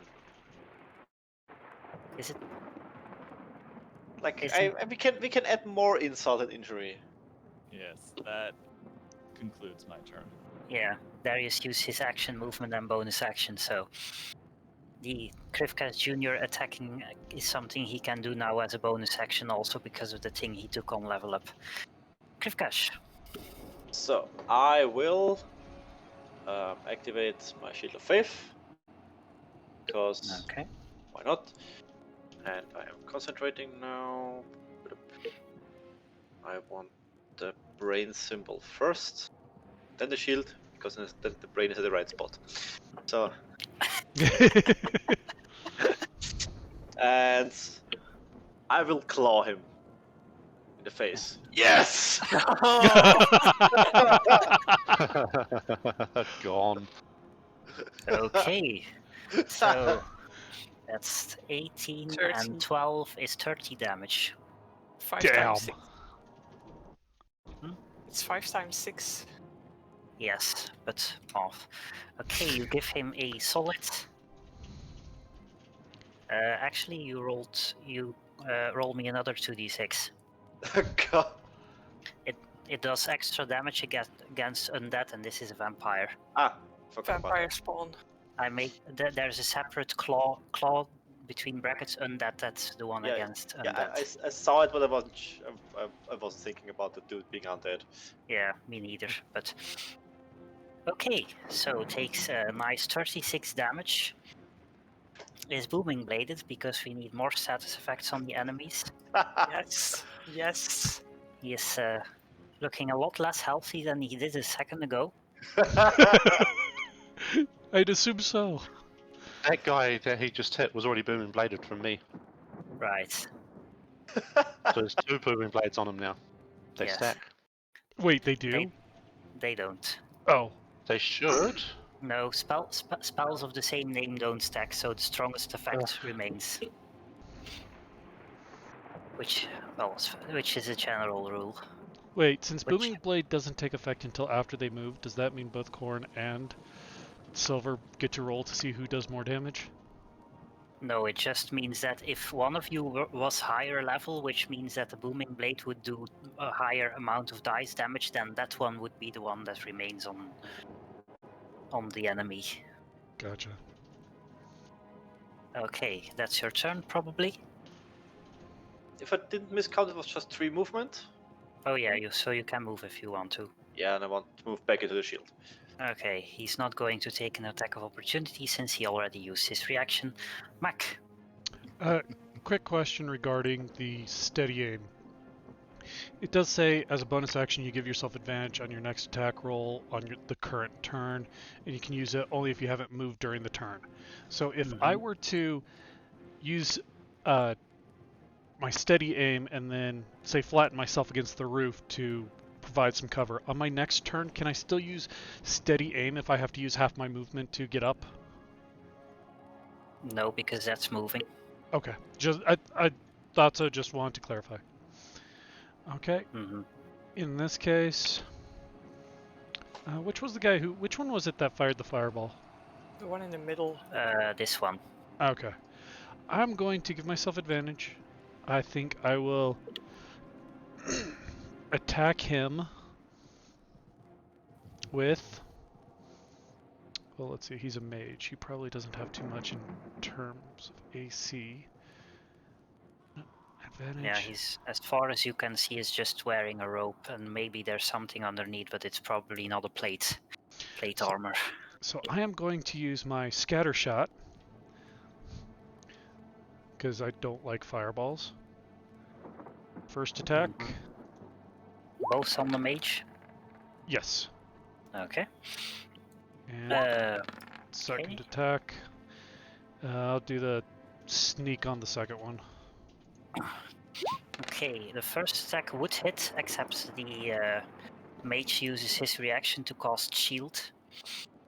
The second attack, however, is slightly faster and manages to hit him before he does that. So he takes 28 damage, which he definitely does not like.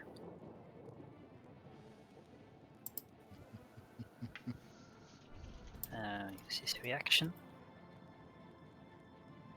Which is your turn, Gisela. Go send here.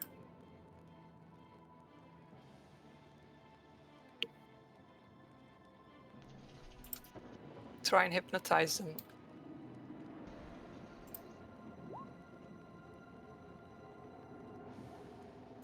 Okay. The ones in the back. That does mean that they can't walk into Darius's fun party. Yeah, but we can let them walk in one by one. Sure.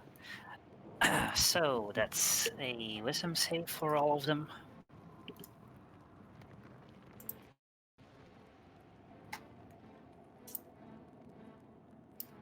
Very, very impressive. Although... Okay...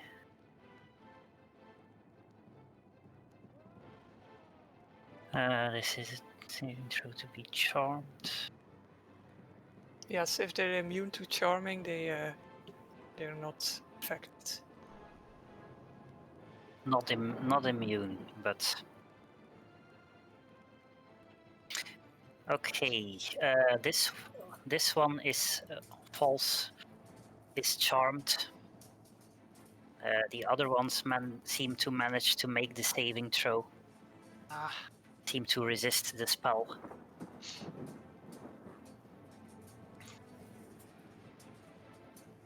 Okay. Anything else? The effect disappears again. Yes, indeed. It would probably make more sense to charm the two that are already in the radiation. I would have waited until more of them have if tried to run. they get damaged, then Oh. they're automatically uncharmed. So Got it. Yeah, so I doesn't mean, it would really. basically be a guaranteed hit on them at that point. Well, if they start their turn there, they're also already, so it's already Yeah. a guaranteed hit. It's Is not. it? It's not a guaranteed hit. I don't think being incapacitated. Wait, let me check. Being incapacitated doesn't mean you automatically fail saving throws. Mm.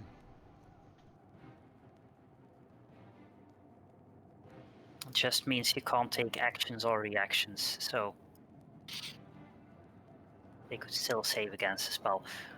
Okay, that's your turn probably. Yes. And this guy does nothing because he is incapacitated. This guy runs forward, hesitates for a little bit, but then decides that the only way to get to you is through this thing, so then just runs forward.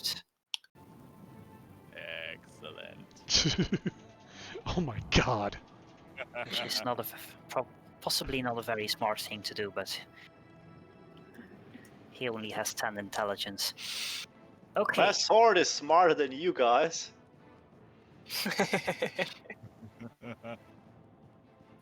Jesus. Okay, where's his And just dies immediately. wisdom saving throw?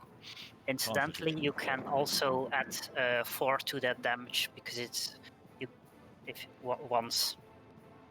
Because you have the thing that if you cast a spell that does radiant damage, you can add your charisma bonus to 1 of the attack damage rolls if you want to. Oh my god. Okay, he fails the save. Do you want to add the 4 damage or not? Yes. Sure. Oh my god. As he runs into it, you notice burns coming onto his body, and he desperately tries to reach the end of the field. He just runs in and dies. Doesn't manage to get there, just falls on the ground. Ah yes, a This is first awesome. Stalker's experience with an anomaly. Awesome. The other fellow seems rather disinclined to run into it, having seen this. Okay. What other things can he actually do? Do we need to mark? Oh wait, he is dead, so don't need to mark He's just anything. gonna wait until it disappears. Oh, he'll be waiting a while. About Yeah. 10 minutes. Yeah, it does. So in other words, we can also use this as a thou shalt not pass. Against smarter enemies at least.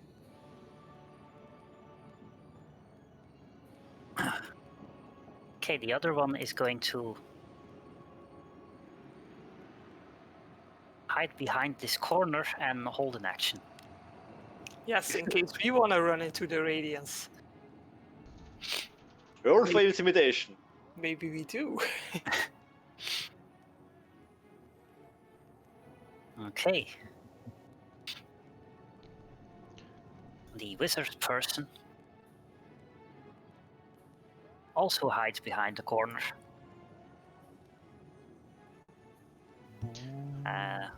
Yes. It'd be like that sometimes.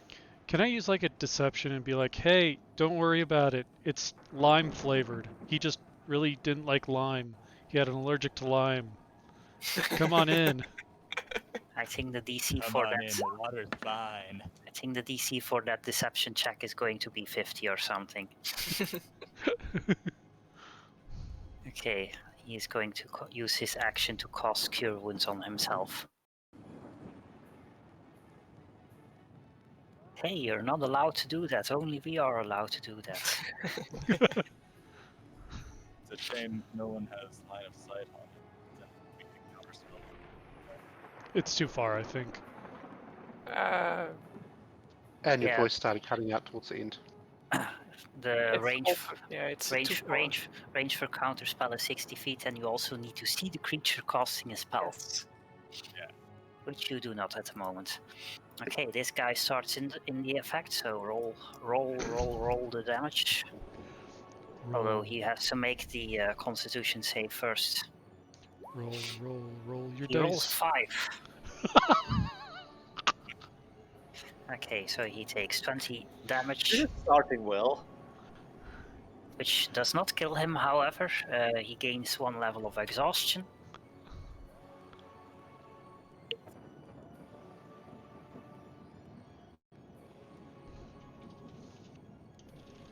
Okay. Which means he has disadvantage on ability checks, I think. They put them all in alphabetical order except exhaustion. That one is at the end. Okay, disadvantage on ability checks. And he is going to get the hell out of this thing. 25 feet and another. Yeah, he can get about here.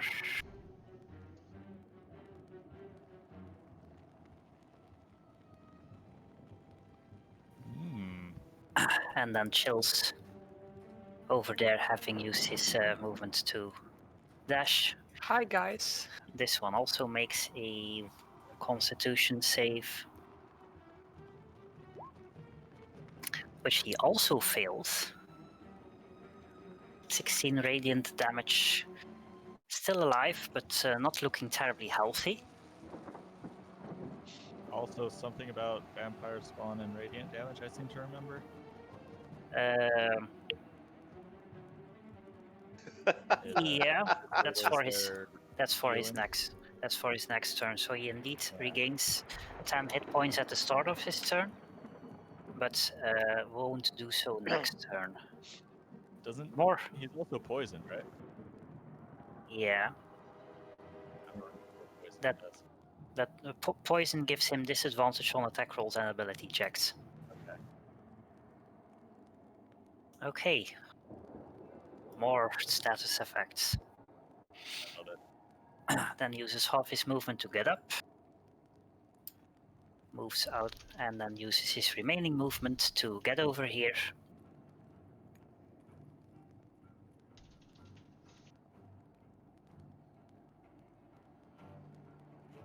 Then slashes at Krivkash with his claws, raking ineffectively against his armor twice, and then tries to stab him with his longsword, which also bounces off Krivkash's shield.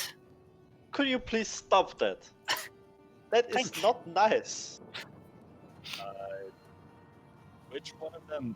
I one of them is worse. There, you're falling away. I can't hear you well. I understand it's Link's turn right now, but which of the two is looking worse? Which one of which two? The two enemies. The two that are in direct melee range. Definitely the vampire. The other one has only taken damage from the spell. Okay. Link, if you could focus on the sword boy. Sure. First, though, Clink is going to regain some hit points. You still have 3 left, that's fine. You can get attacked 3 times if they roll really, really low. Is quaffing a potion a bonus action? No, that's an action. Yeah, I thought so. Which would screw my turn over. Mac can do it as a bonus action because he has a fast hand sting for Thief Rogue. Right. Yeah, Mac, I can't no. hear you at all now, Ors. I think you need to restart Discord again. Alright, stand by. Which one's the one? The one closest to me? Is the one Mhm. they want dead? Okay.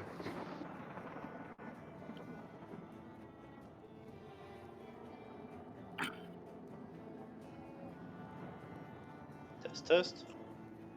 Yeah, hear you. Yeah, but that was the wrong person. Oh, okay. Okay, I just hear a test. Now we can't You hear know what, narwhals fuck at it. all. I'm testing. Now we mic can test. hear you. Yeah, now Hello? we can hear you. It's still not Okay, terribly loud, but it's at least understandable. I dived down to the ground by climbing carefully down the wall. Okay. You don't want to get a plunging attack? I'm not jumping 15 foot, taking 1d4 damage and dying. 1d6. See, there you go. It's even worse. It would, on average, kill me. It could still be a 1 or a 2. I mean, throwing an unconscious large bird on someone is fun. Whereas this way, if I climb down reasonably carefully, even if it's just at a small distance. See, it would have been a 1. Can you move my token, please? Because I can't. Yeah, there you go. Thank you. I get to do this. Booming Blade.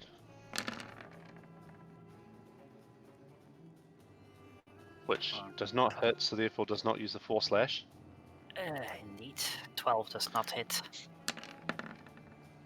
Another swing, which does not hit. A third swing, which does hit and deals 3 piercing damage. Okay, so you give him a small nick in the arm, but he still seems relatively healthy. And then I use my rest of my movement to go back up on the roof. You don't have enough movement to do so. Spider bird, spider bird. You need a 30 feet of movement to get down. So going down takes a full 15 foot of movement. Well, unless you go. Well, no, technically how you far go can I down. fall without taking damage? 10 foot? So you could go down 10 foot, then fall the last 5 foot, and then you would have just enough movement to get up, I think. Yes, exactly Okay, that. fair enough. Clink Bit face of a shame. plants down halfway Bit of a from shame. the wall. Bit of a shame that this is an XCOM where civilians just jump 40 stories down without a worry. So the guy just sees a bird falling in front of him, stabbing me twice, and then climbing away again. Yes. Spider bird. Falling down, then he has to parry 2 of the attacks, and then he gets stabbed, and then he climbs away again. Okay. This is how real wizards fight. Definitely. Darius. Yes, I will Eldritch Blast this guy. Oh man. Okay. Okay, 16 hits and 23 also hits. And push him back I see in. what you do. So your 2 beams hit him square in the chest and fling his corpse back into the radiation. Yes, radiant radiation. That's a bit redundant. I was going to say the radiant sphere, but I don't think that's how the spell is called, so I fixed it myself halfway during the sentence, which does not make any sense, but okay. Yeah, what have you Yes. called it there, Darius? It's a sickening radiance. I haven't glossed it yet. Yes. Okay, so that's your turn or any movement? Okay. Kivkash. Is that guy undead? No, this one is alive. Not anymore? Oh, Not anymore! This is a nice ass sword. Yes.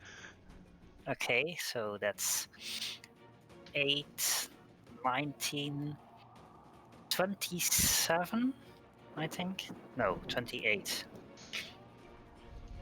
9 plus 11 is 20. 28, yeah.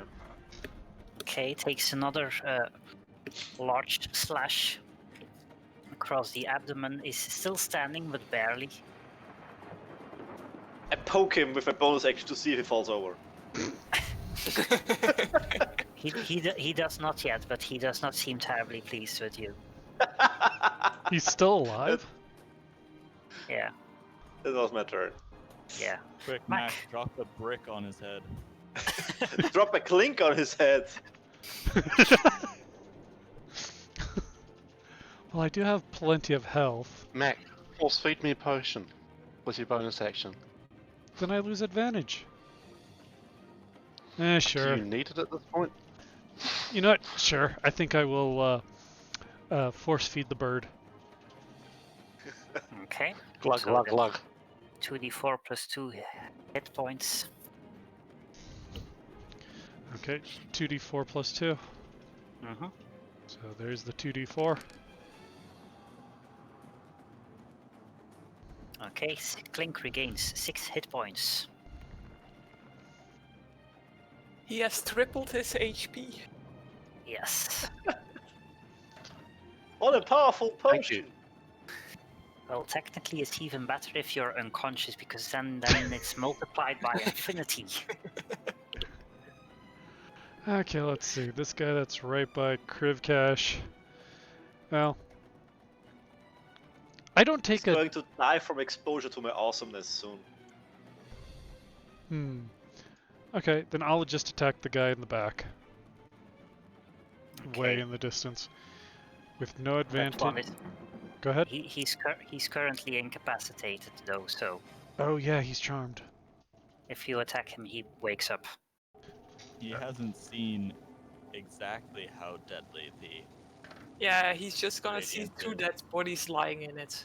That's Yeah. totally not gonna be a clue about how dangerous it is. No, look, his buddy is on this side, so obviously he can make it Can, through. can you make it a fluffy pink cloud with some thaumaturgy? I don't think it counts as fire. It's not fire, no. So, how heavy does something have to be for me to drop on this guy next to me, for me to do damage to him? Probably a few kilograms. Would a hammer work? I guess so. If you give Okay. if you give it a good throw downwards. Well, I have a I have hammer, an so... answer. We need to get another bag of holding, and we're getting to fill it with anvils. No, with big hammers, that's in our hammer space. So it would be what? Just Yes, like but a the other one's the 1d4? Acme solution. Yeah, that would be a improvised weapon, so that would be probably a strength roll to hit without proficiency, and then 1d4 plus strength. Yeah, I'll just aim downwards with my crossbow. That seems like it might be more productive, but Oh, come on, less we funny. gotta have fun. Less funny indeed, yes. Well, because the best part is, since he is standing next to Krivkash, I would technically get to sneak attack with it. No, because a hammer is not a ranged weapon, because it's not a weapon. Oh, damn. A hammer is not a weapon? A A battle regular hammer. claw hammer. A battle hammer is a weapon, yes, but okay. 13 does not hit, so he manages to just step aside the bolt, which clatters onto the cobblestones. Gisela. Probably can't reach him from here, so I go stand closer to the corner. And I want him to be eaten by butterflies. So Okay. I both my beams at him. You have forgotten to turn off hacks, I think. Oh yes, indeed. I Okay. mean, she can't cannot turn turn off off herself. Yes.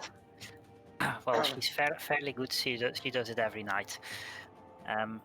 25 hits, 12 does not. So it takes a blast of 9 force damage and sinks onto the ground The butterflies eat him. with Oh my God. holes in his chest from the butterflies that have eaten him. Yes. This guy is still charmed. He's chilling, He's chilling. dreaming of beautiful stuff. All his dreams are weirdly green tinged for some reason. This guy is going to move over here, make his friend awake. Hex, you're muted. I finally saw he was charmed. And is then going to hide back behind the corner. So this guy is no longer charmed.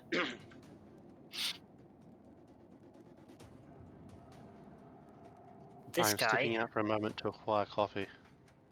Okay. You know, it probably might have been better to wait until Narwhal's turn so he could just yoink them into the radiation. Yoinking will occur. I expected no different. It might Okay. take a few turns, but it will happen.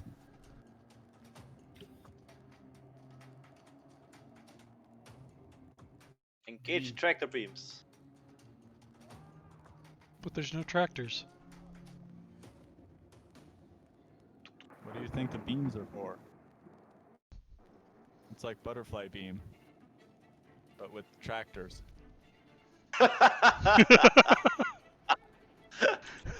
Just tiny winged tractors flying.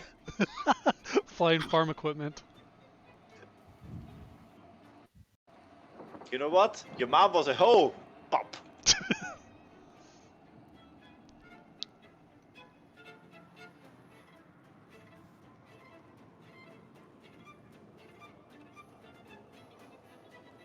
Did we Okay. miss someone? Oh. No, well, Silver was stepping out, but in the meantime, I was checking the spell list of the mage. Yeah, I can still hear you while I'm stepped out. Yeah, well, I was mostly checking his spell list because spellcasters. Okay. So he's going to use his action to throw another fireball at you. But as you are all within the sphere of Lulu, none of you actually get hit. He seems to have noticed by now how the anti-magic field works, however. 2 times should be enough to figure that out. Okay then, this one is dead. This one is also dead. So that means we wait until Silver has his coffee and then it's his turn.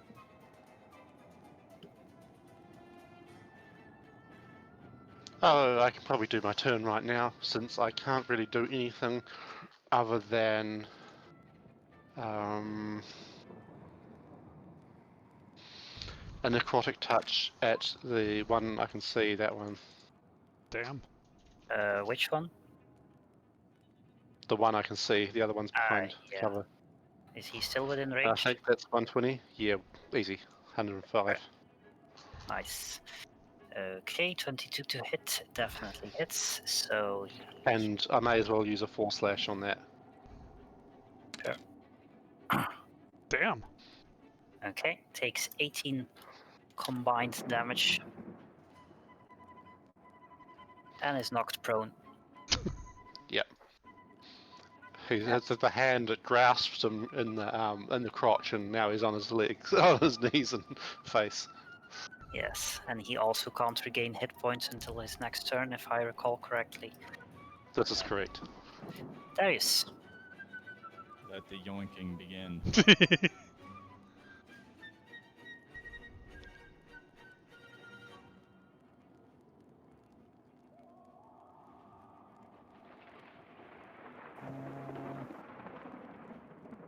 That should. Will that hit the wall? I go for engage. Yeah, Oh, your arrow goes straight through the wall, so... Yeah. All right. We'll remind you, the prone guy you'll get a disadvantage against. Yeah, I'm not going for him. All right. For the green guy. Okay. And yoink. Okay. Both of those hit, which is 15 damage, and yoinking is once per Yeah. turn, so he ends up over here.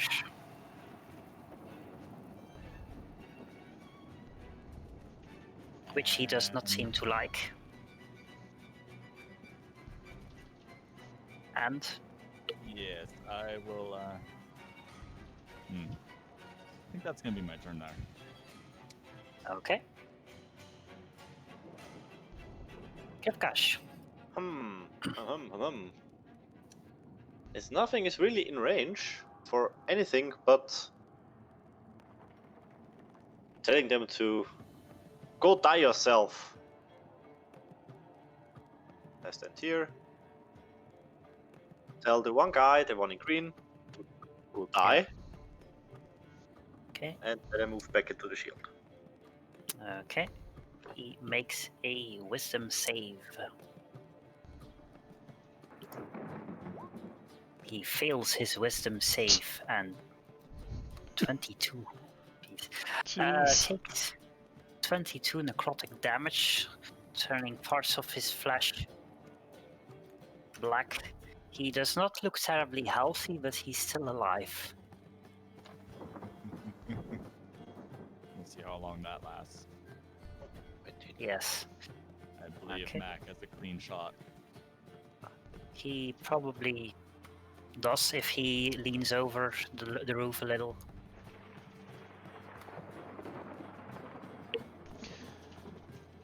Unfortunately, I think I'm going to do something different. That's easily a clean shot. I don't want to rob you guys of enjoying the kill.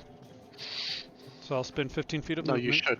to get down off Okay. the roof. I want to be here. Then that would be 25 feet of movement. Use my bonus action to dash. Get over to here, and also using my regular action to move as well. Can I climb on top of this building? There you go. Okay, cool. And go somewhere over here. Okay. Or wait, how tall is the building? Probably about 15 foot till Okay. the edge of the roof. Okay, then I can only get to there. Okay. Gisela. Oh, I'm checking my range. Oh, 120. 120 feet. Yeah, so I'll take the previously charmed one. You have wrong click. you have disadvantage on that because he's prone. I do. Okay, then I guess I'll take Mr. Tree. Mr. Tree. They are now. Well, he looks like a bit of a tree. He's all the way green. Okay. He is Groot. Yes. Okay. He is not Groot at all, but sure. Both of those hit. So that's 9 force damage. He's barely still standing. Looks terribly unhappy that he has wandered into this tree today. Okay, this one is going to use his action to get half his movement to get up.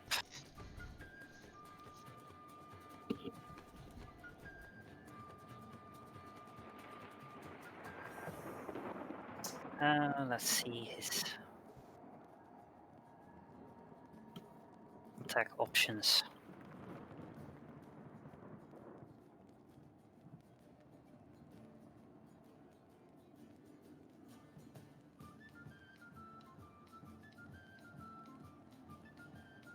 He is going to take out his heavy crossbow, fire a shot at Darius. Which whizzes cleanly next to Darius into the building, and then use his rest of his movement to get into cover behind this building.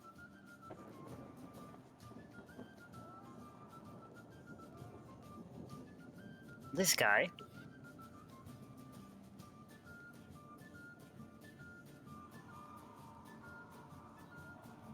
is going to use a bonus action to cast a spell.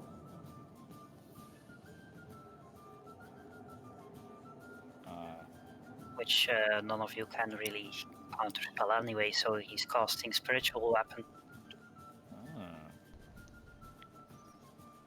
Which appears next to Darius and tries to slash him.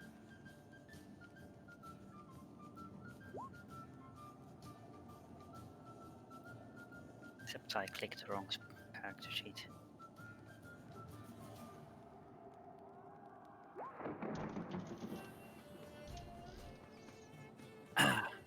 Who just manages to raise his shield and block the blow.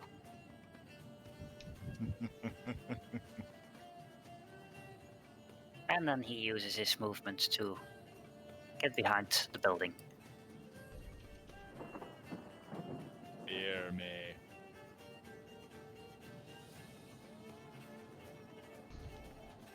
The mage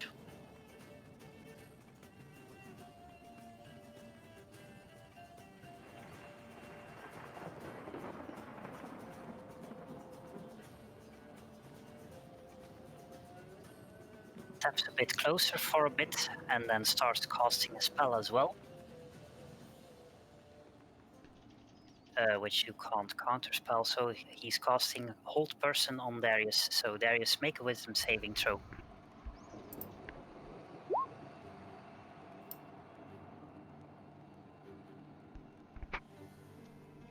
Okay, you managed to resist the spell.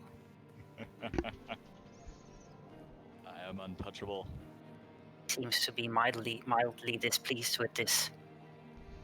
You may as well just walk into the zone. And he uses the rest of his movement to move away. That will not do. Clink. Clink does Clink things.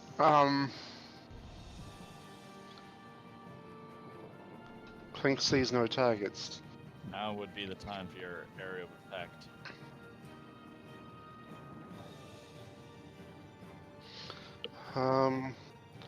Level 1 or level 2 or level 4? At your I discretion. only have one level 4 spell slot.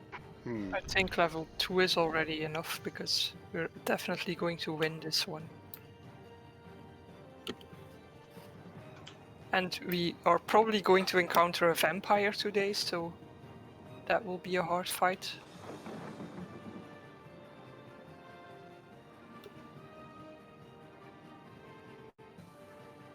Hmm.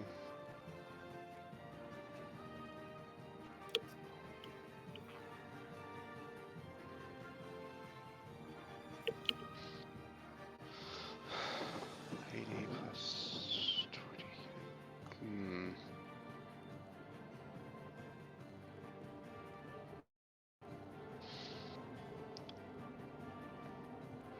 I can get into melee range with this guy if I cast haste. Does that include going through the zone? Yes. Don't. You will die. Well, I was going to suggest you dismiss it, and if I do that. But it's fun. It's a really, really good spell. I wouldn't just dismiss it so that you can go kill it yourself. Yeah, the issue is I have nothing else that's worth casting. Casting a web there is just pointless.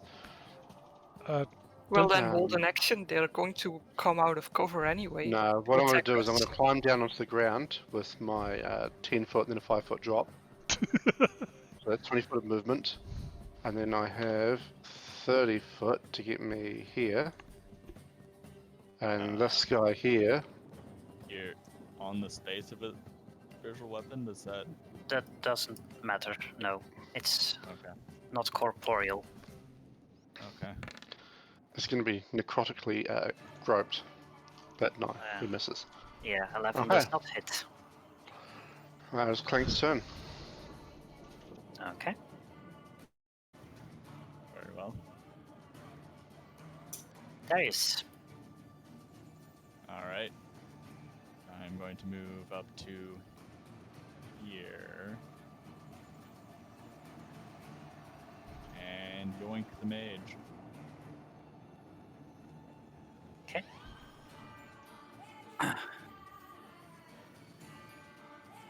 22 hits, but he's going to cast shield on the 13, so takes 4 force damage. And is yoinked 10 foot towards you, which ends him about here.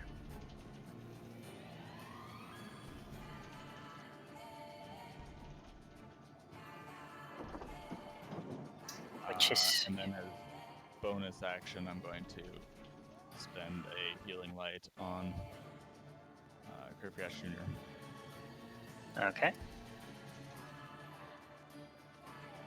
Gus Jr. regains 4 hit points and has resistance to all damage until the end of your next turn, for which I think I made an, status effect. And then Kirpiash Jr. is going to fly around the sphere to cover in this corner. Okay.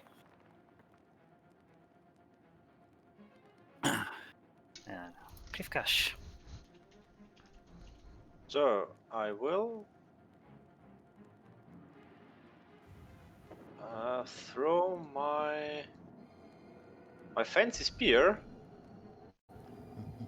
right to here and let it explode. Okay.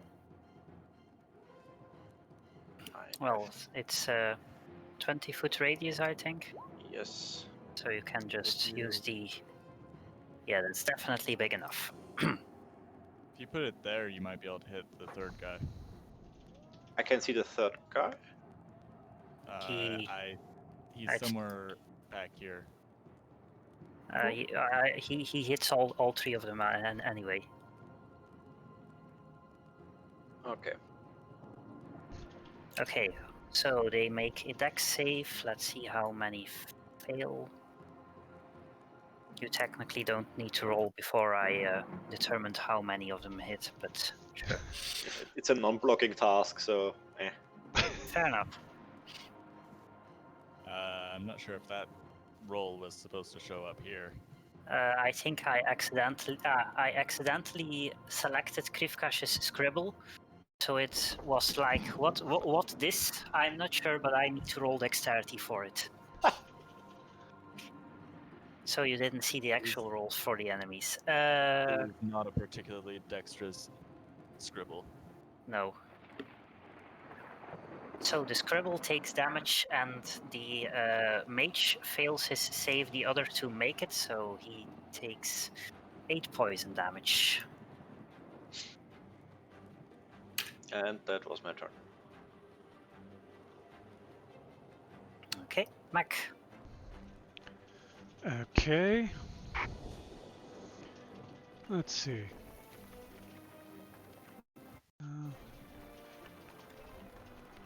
That's 25 feet of movement.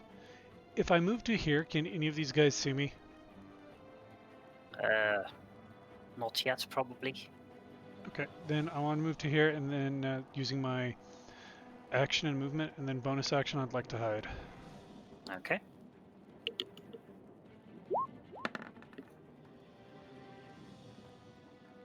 Uh, 13 is just enough. They have lost track of you. And that was your turn? Yes. Okay, Gisela. Can I see the yoinked guy from here? The spellcaster? Okay, then I just attack him. Okay, both of those hit. Even with his shield. And 13 damage is enough to finish him off, so he gets blasted with the butterflies and falls over.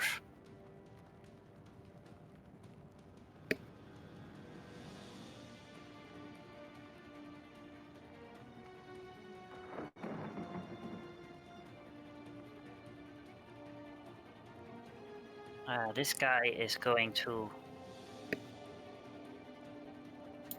fire his crossbow at Darius.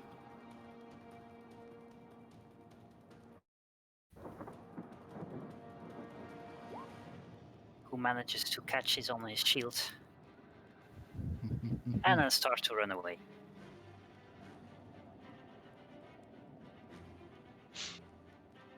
Coward.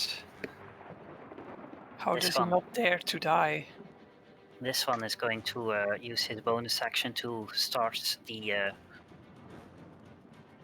to use his spiritual weapon again against Darius, who is standing in its space. Clink is standing in its space, actually. Is he? Yeah. Fair enough. I'm going to move it next to you so I can actually see it. Which is a 16 to hit, so once again doesn't get through your armor. And then he starts to run as well.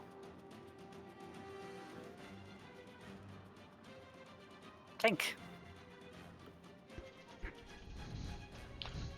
Clink can't see anyone. If Clink they're- can't see anyone. if Does they're anyone know routing- where the enemy is? They went over here somewhere. Oh yeah, fuck it, no, Clink's having a nap. Yeah, if A they're 6 routing second anyway, nap. I'll drop the sphere. Yeah, they're not Well, going if to you- run into it anymore. If you drop the sphere, then I'll do some movement. Yeah, I'll drop it. Okay. Dino.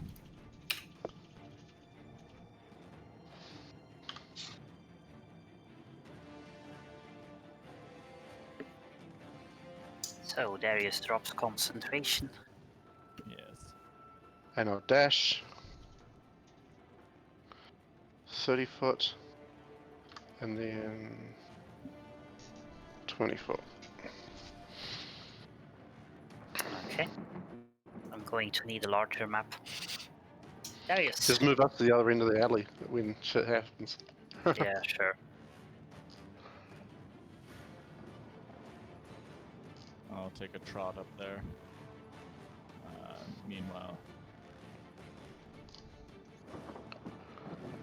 Dash Jr. also follows in pursuit. Okay. The resistance has ended now. Krivkash.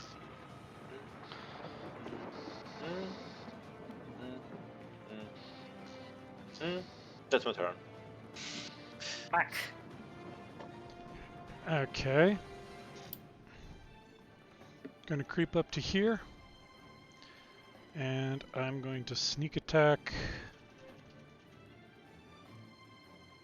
Let's see, which one's more damaged? One is nearly dead. Okay. I am going to sneak attack the guy who's not nearly dead. Okay.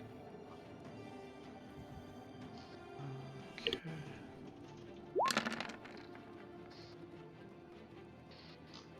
21 hits. Unsurprisingly. So that's 29 piercing damage. Which he definitely does not like as the bolt slams into his shoulder.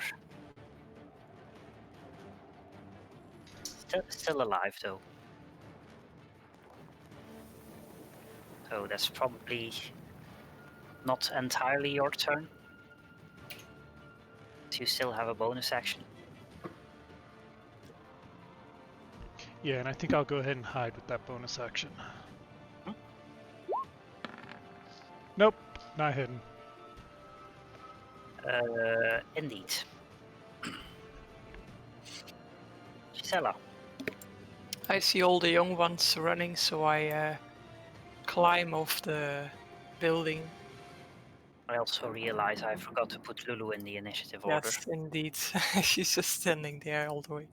Just chilling here. Let's say by now she probably caught up to Darius and Krivkash. Can I climb up? There you go. How much of my movement does that take? 20 normally. So If you do the clink trick. 6 left, 30 left. I stroll up to here. Not really expecting that I will be able to do anything. Okay. This one.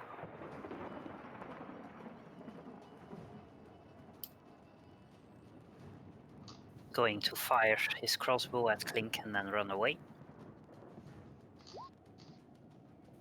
But can't aim very well, so it just whizzes past. And then he moves 20 feet up to here, and then let's say the other side of the map is the further alley. So it gets here, but in a parallel universe where you can't walk to the right and get there.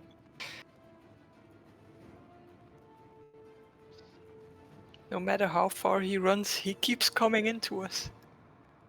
We are What is this everywhere. cyclical hell? This one is going to use his bonus action to move his virtual weapon 25 feet towards Darius and Krivkash, which doesn't do much, but it's something. Corn, there's a reason it's called Circles of Hell. And then also use his movement to run away. So that's 15, and then another 15 gets him here. Clink. Clink, being the magical banana he is, moves 35 foot, 40 foot. Actually, no, wait. He moves to this square instead. 45 foot. Yeah. No, not really any difference. Now he threatens both of them. Now against the swordy twat, booming blade. 26 hits. So that's Against the non-swordy twat, stabby stab. And stabby stab against the same non-swordy twat, which is a miss. well, yes, but the one attack against the non-swordy twat already killed him. Oh well, I just stabbed his corpse for good measure then. Yes, and the other one takes 13 damage, still alive, but barely. And is also booming bladed, which kind of prevents him from easily running away. And yes, that'll do. Okay, Lulu. Oh wait, the other side of the street has 4 spaces. Does that mean this side should have 4 spaces? I can move one down, so he's not immediately adjacent to me. Sure. Okay, just move him up one. We'll call that. Oh, right. or that works. Sure. Up is easier because otherwise you're stuck in the building. Yeah.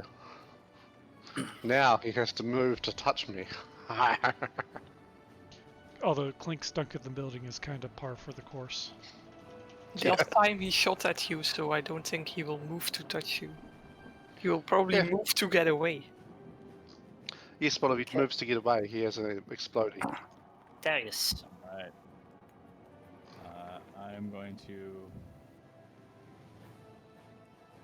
come up into the street,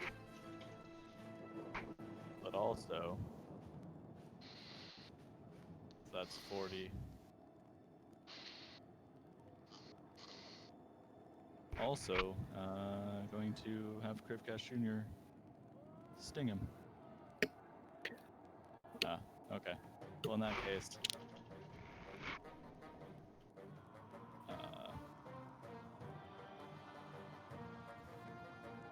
Okay, so as he runs away, as he stands there after being stabbed by Clink, you blast him with your Eldritch Blast, and he also sinks to the ground. I'm gonna fling him. He flies into the street like a dead ragdoll, angry armored ragdoll. Purely out of spite. I'm not sure what you're spiteful for, because this one has never actually attacked or damaged you, but sure. He didn't run into my sphere. Yes. How dare people not kill themselves by running into areas of radiation? Very impolite. Okay. That's the last of them.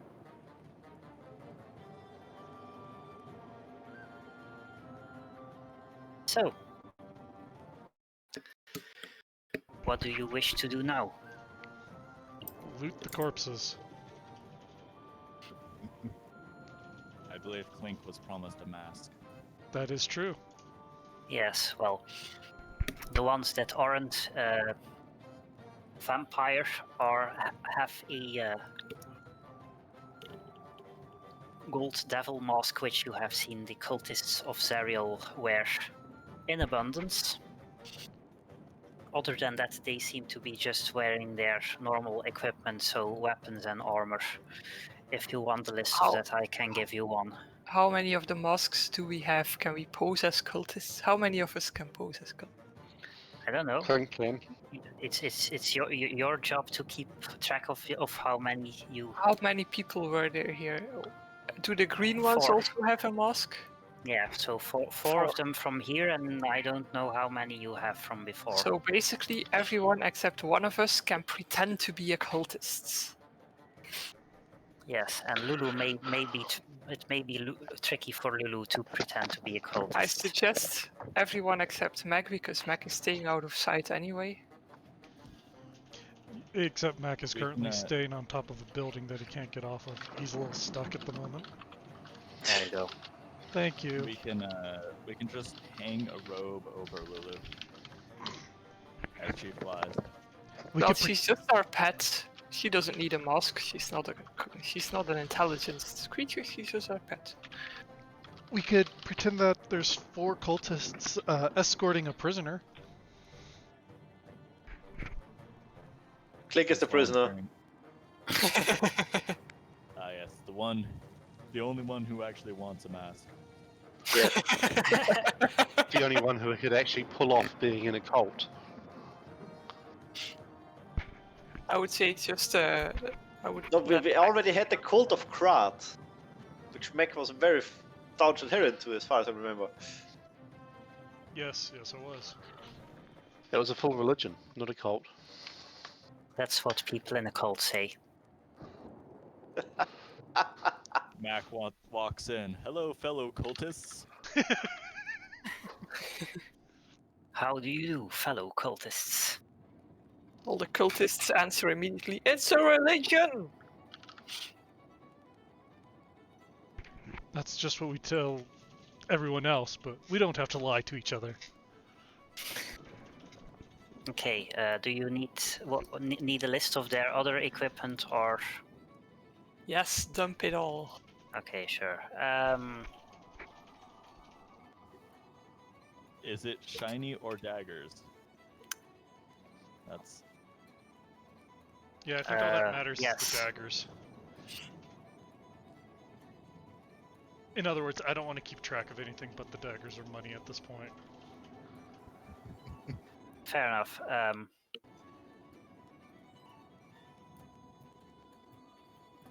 copy pasting it from somewhere else. Because you keep stealing stuff. Okay, here you go. The ×2 is about the entire line that precedes it. Yes, daggers. 10 daggers. Yeah. It's not theft, it's the spoils of war. I'm going to take the bolts, and I'm assuming we're going to save the daggers. Does anybody want anything else? Nah. Not really. Okay. And that's 20 Splint bolts is times. heavy armor, right? Hmm? Splint is heavy, right? Yeah, Yeah, I figured. the step between chainmail and full plate. Yeah. Mac now has a refill on his bolts. Yeah. Alright, anything else you wish to do?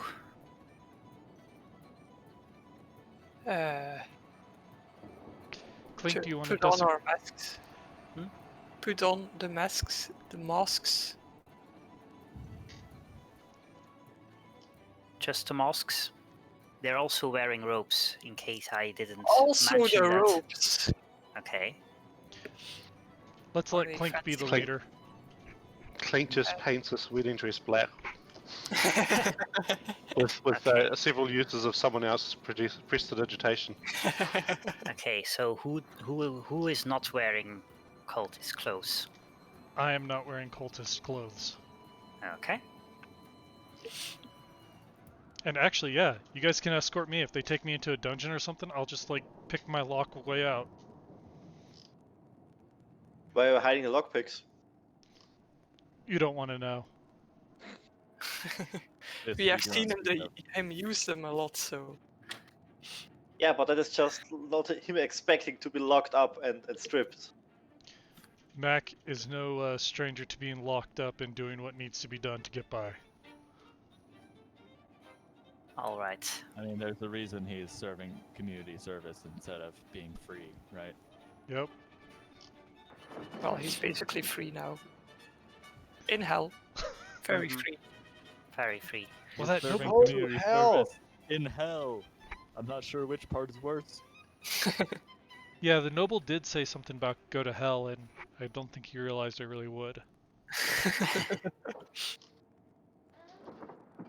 So, you are disguised as cultists. What do you do? Go on to the cult in basement thingy. Okay. I want to point out to you that Clink still has 9 hit points. Oh, right.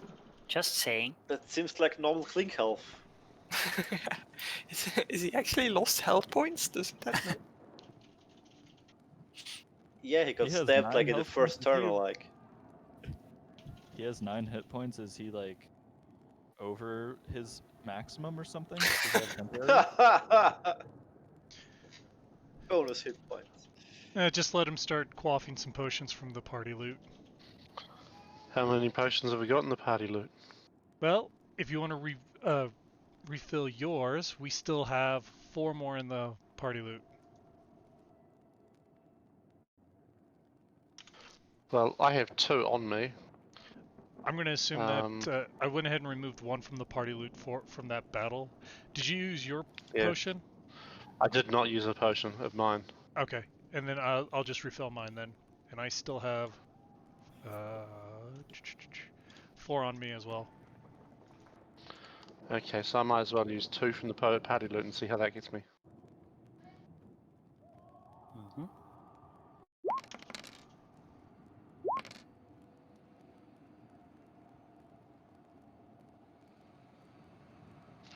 Well, that's nice. Brings me up to 20.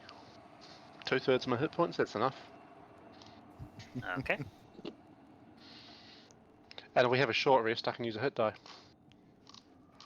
And get my 4 slash back. Something tells me we're going to be probably out for a while. Yeah, so maybe it's... does the slow walk to the enemy encampment count as a short rest? To do a short rest, you need to be actually taking a break. So no, but you can't take a short rest. You're not on top of the building yet. So Maybe it's a good idea to take it here, but because Yes, there might not yes. be a lot of other chances. And having the extra 4 slashes and the warlock's magic back would be a... okay. Feel free to take your short rest. Refill your short rest thingies, which is Clink, Darius, and Mac, I think, at the moment. Yep. And if you use a hit die, you can roll the Song of Rest die as well. Yes. More hit points. Yes, yes. Okay. After which you presumably proceed towards the building, which happens without any further incidents, so I shall take you to the map, which is here somewhere. There it is.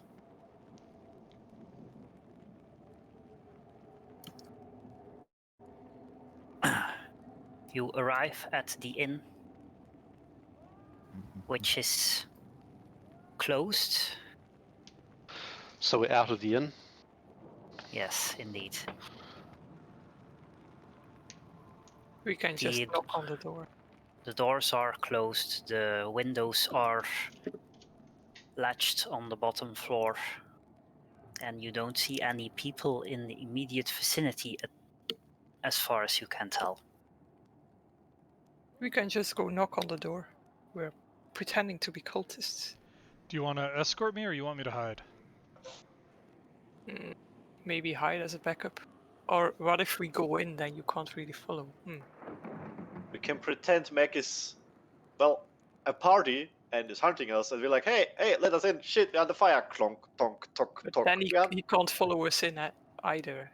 They will all fight him, so... He can just vanish into the shadows again. Wait, let's see. Darius and Krivkash Jr. have a telepathic link, right? Didn't we fight yeah. some cultists earlier? Did we have ropes from them? No. We might not have taken them. Let's see. We'll Yeah. just say you lost your mask on the way. If you and all the say you're ropes? with us and we're cultists, then it's probably true. I think that's going to probably... Actually, Clink has a disguise kit, right? And I have a disguise kit. Clink does. Can we use that to try and take on... to disguise Mac? Why doesn't Mac just stealth? Sneak Okay. in. Yeah. Okay. Stealth is not invisibility, but he can try. Yes, but do you know who has picked up an invisibility spell? I think we'll have better uses for that. Yes, I haven't got memorized at the moment anyway. I've got black tentacles instead. Okay. Is there any way I can communicate with Krivkash Jr.? Yeah, Well- you can talk to him. Like, He un- if you go I in can by your... I can communicate with you through message. It's a Yeah. cantrip. Oh, it's a cantrip. Okay, then there we go. That'll work. I'll, yeah, as long as you are within 100 feet or something. 120 feet. Yeah, and as long as you are not separated by an actual wall that does not have any openings in it. 1 foot of Alright. stone, 1 inch of common metal, a thin sheet of lead, or 3 feet of wooden block. Yeah, so it can curve around and go through doors and stuff, but it can't go straight through an actual wall. Unless it's a thin wall. Krivkash Jr.'s telepathy doesn't have that limit, and he can both project telepathy and understand common. Yeah. Okay, then... And he can talk to Darius as long as Darius is within 100 feet. That's Yes. easier. Yeah, let's do that. And that way, I will try and hide on the outskirts here. Maybe just... Are there any windows on the cultist building up ahead? There are, but they are currently closed. You might be able to get them open, but How tall is the building? I think two floors up. So about as high as the other buildings. Except this part has a slightly lower roof. No, wait. Here is a lower roof just above these tables outside, and then the actual building is 2 stories. Okay, can I hide on top of the stables? With Krivkash Jr.? Sure. Okay, I'll do that, and that way I'm close by in case it's needed, or can try and sneak in through the window. Do we leave Lulu with you or take her with us? Take Lulu with you. Or, actually, yeah. Are the cultists gonna find a floating creature suspicious? They might. If they haven't seen her before and they say, this is a thing I would remember if I saw it. You probably would remember a magic negating flying elephant. Yeah, let's leave her with Meg then. Okay. Does the anti-magic field extend through walls? No. Okay. Incidentally, the second floor is down here. Okay. Seems legit. And now we go, I guess. Okay.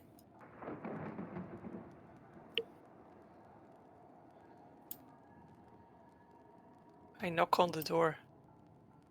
Okay. Clink, you coming along? Sorry, got distracted. Oh, where am I? There I am. I realize I'm probably very inconspicuous with like being clad in golden thorn armor. And I'm not splitting. I'm in my right. We looted that black animated armor. Like, I think people would notice that I didn't see me before. Possibly. That's what the robes are for. The robes can fit over the armor. We don't Makes even it have a very story, we're large. just gonna say, hey, we're cultists. Yes. You wait for a minute or so, but nobody seems to be coming to answer the door. Okay, can Is I it open the door? locked? You can open the door. It's not locked. Weird. So as it swings open, you see the inn, which seems to be empty as far as you can see.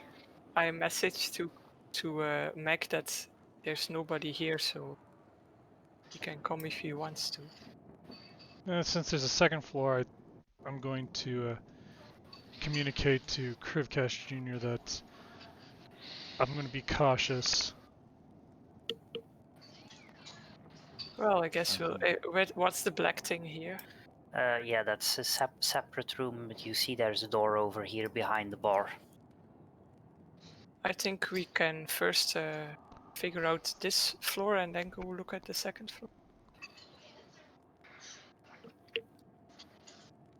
So I want to try whatever door is. Is this the only door? Yes. Then I climb over the bar and go open that door. Okay, this door seems to lead to the kitchen/storage room, which also has a hatch in the floor. I listen if I hear anything below the hatch. Give me a perception check. You don't hear anything, Okay, but it's a bit hard to hear through the wood. you know, vampires have a tendency to go downstairs, right? Or in dungeons, so I don't really dare opening that one.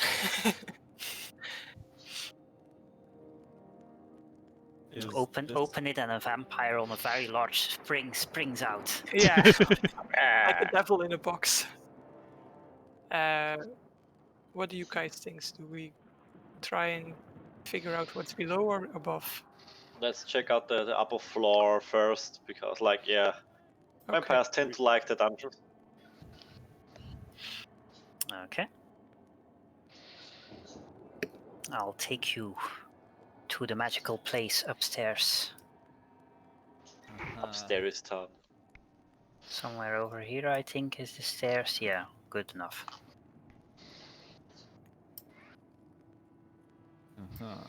I suddenly hear cultists in the upstairs. I also keep an eye out for hidden doors. I open Clink the has a window so bath. that Okay, give me a Mac perception check. Clink has a pot. Oh, hi. Okay, so looking through the floors, you notice that these seem to be deserted, although show some signs of relatively recent use. And Gisela also notices a forgotten pouch of money below one of the beds, which contains 97 gold pieces. I put it in the common loot. Okay.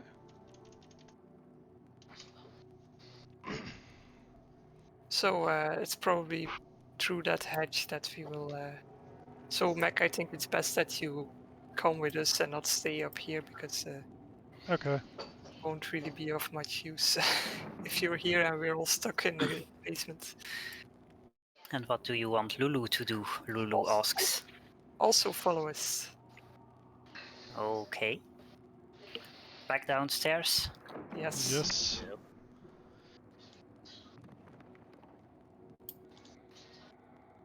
Okay, I'm not sure what I moved, but it's not the right thing. It was the Mac. Ah, it was Mac. Mac has disappeared forever. Your teleportitis is catching. It's contagious.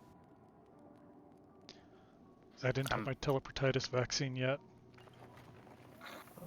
I know where he is, but suddenly he can't see anymore, which is very weird. I'm blind! Oh no. And I don't have Makes blind sense. sense yet.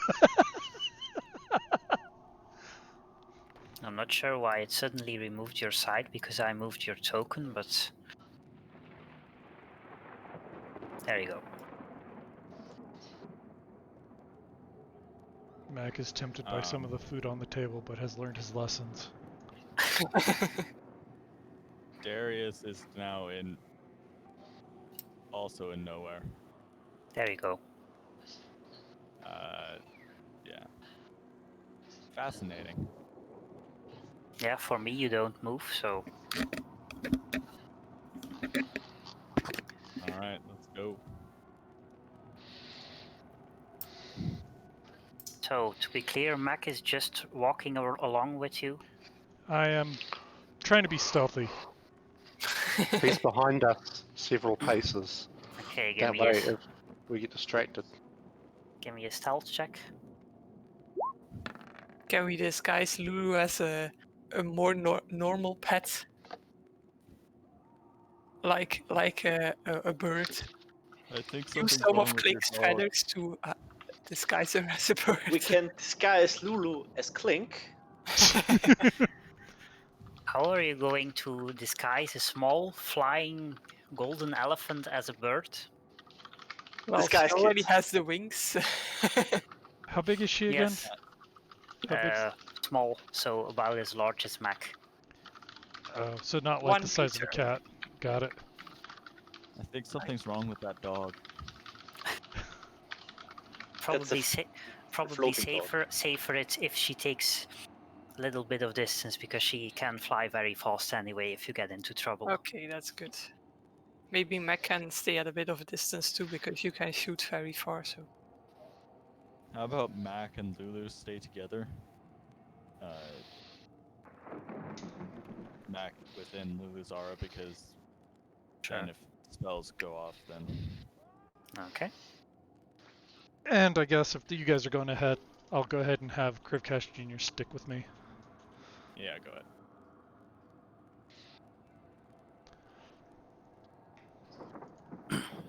okay, so we open the hatch. Okay. As you do so, you peer into a cellar of this inn. There's several boxes of food and stuff, and there's also 2 cultists who look up to you and ask, "Who are you?" Hey, we're. My name's Gisela. Don't you remember? I think we only met once. It was a while ago. I don't remember anyone called Gisela. No, did I not mention my name? That's so me. And you mean you know old age? You just kind of forget basic things of conversation, like mentioning your name. I also forgot your name, by the way. I know I kind of recall your face, but I am not really sure which name belongs to it anymore. Okay, give me a deception check. Nice. Okay, going to see what his insight is, but it's probably not that.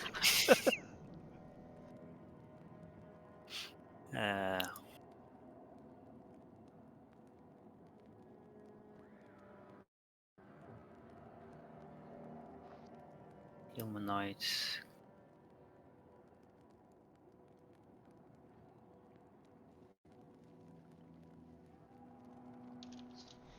Yeah, he can't actually roll that high, so whatever.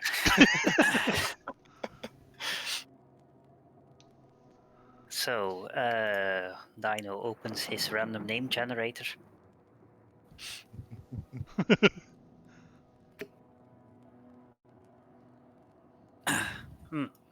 Now you mention it, your voice seems faintly familiar, though I don't remember why. From where we may have met somewhere before we came into the city, before it came to hell. Anyway, I'm Alexander, so... Hello. So... What brings you here to our hideout? The boss told us to come here, but he was kind of in a rush. He was going somewhere else, so we actually don't know what we were supposed to do here. I assumed you would know, or someone here would know what. I whisper to Krivkash, be like, mention something about running away from Minotaurs. There was something with Minotaurs, but I don't know. He didn't. He said the people here would know what our next task would be. Well, sounds like you need to go talk to our boss here then. She probably can tell you, give you something useful to do at least. Okay, sure. Where can we find her? Just a bit further into the cellars. I'll show you, and I'll take you to the actual map now. What do we do with Mac? How many of them were there? 2 of them just in this room that you can see. And So, Are they- casually leave the trapdoor open. Just casually leave the trapdoor open, and Mac can come down in his. Yeah, I Is can okay. just follow us at a distance when they're not paying attention. I don't see Okay. anything on this map, by the way. Yeah, all I black. know I haven't put you actually on the map yet. Okay. So I'm going to make everyone except Darius onto the map. Everyone except Everyone except Mac and Krivkas Jr. and Lulu.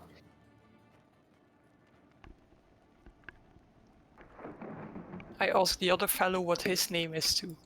I say I'm not going to promise I will remember for next time we meet, but sometimes I do remember stuff. I'm not completely forgetful. The other fellow is Arden. Alexander and Arden. Okay, that's a nice couple of names you got there. So, Did you eat enough today? yes. Yeah, I'm sorry. We have food. I always have to make sure people are okay. It's kind of a motherly instinct. Okay. So, follow me then. And he moves towards the chests that are standing over here and shoves them aside a bit, revealing a roughly dug tunnel which leads into another cellar, where if you were actually looking at it, you could see a bunch of other cultists sitting, playing cards, passing the time.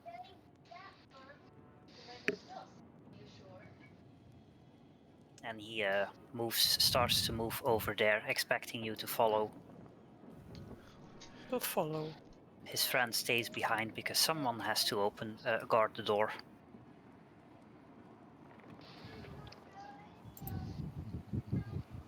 They're all in such a small area.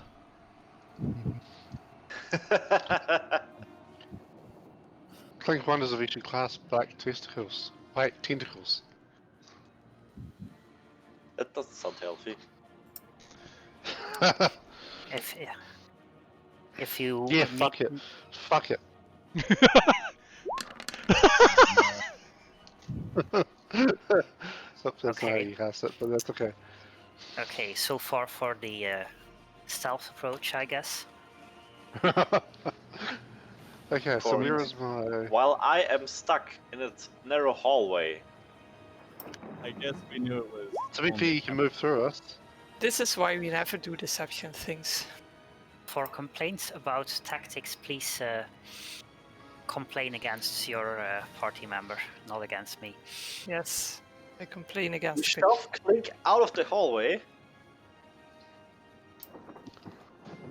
And then I just block the hallway and we kill the people while they try to get to us. Hey Dinah, would you be able to put me like right here above this, even though they're not aware of me, just so that I can get in the initiative order? Oh, right. Here. Okay. Let's say you need one movement to actually get there, but Okay. And then take Lulu there too. Yes. right. So because we don't actually have a black tentacles texture, I'll just use web for now. Yeah, I'm going to make one, but I haven't gone around to it yet. Yeah, fair enough. I'm going to already put this here, so given the fact that you are disguised, you'll have a surprise round in which Clink will get to cast his spell.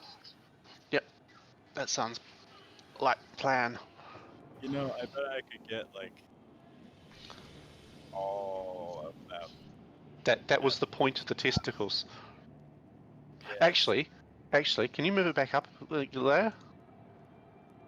I want to move it over to here. Yes, to That be clear, way. this is a door and this is a door. And this is just a hole. This is just Damn a small.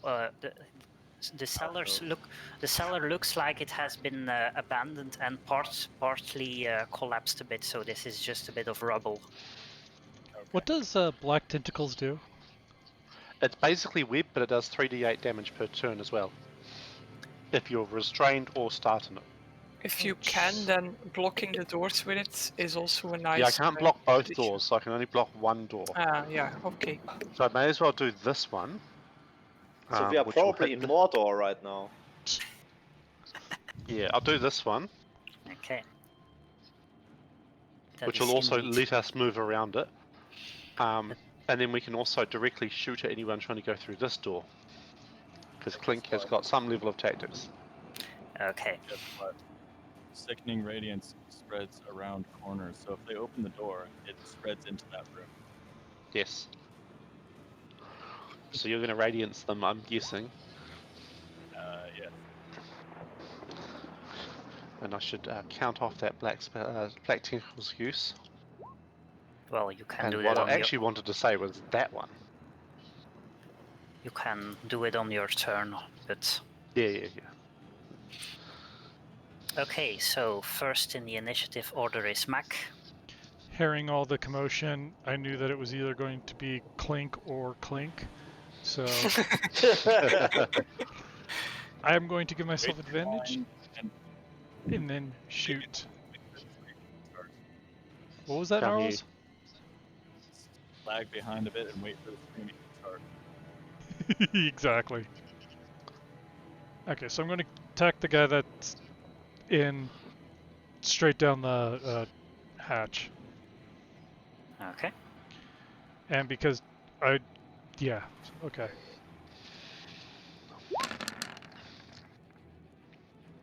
Stonk. Is this your sharpshooter or your double shot? Just sharpshooter. Okay. Yeah. 15. The base damage has been a single digit. No. Okay. The base damage is 1d8 plus 5, so that's frequently in a single digit. Okay. I only have 1d8 plus 5. 15 does not hit, so Bolt just clatters, gets stuck in his leather armor, but doesn't deal damage. Okay. Darius, you see Clink move to cast a spell, so you know the deal is up. You know what's happening. I Down cannot and move to the left slightly. Like this, probably. Yes. Exactly like that. This looks effective. Okay, move that to the map player.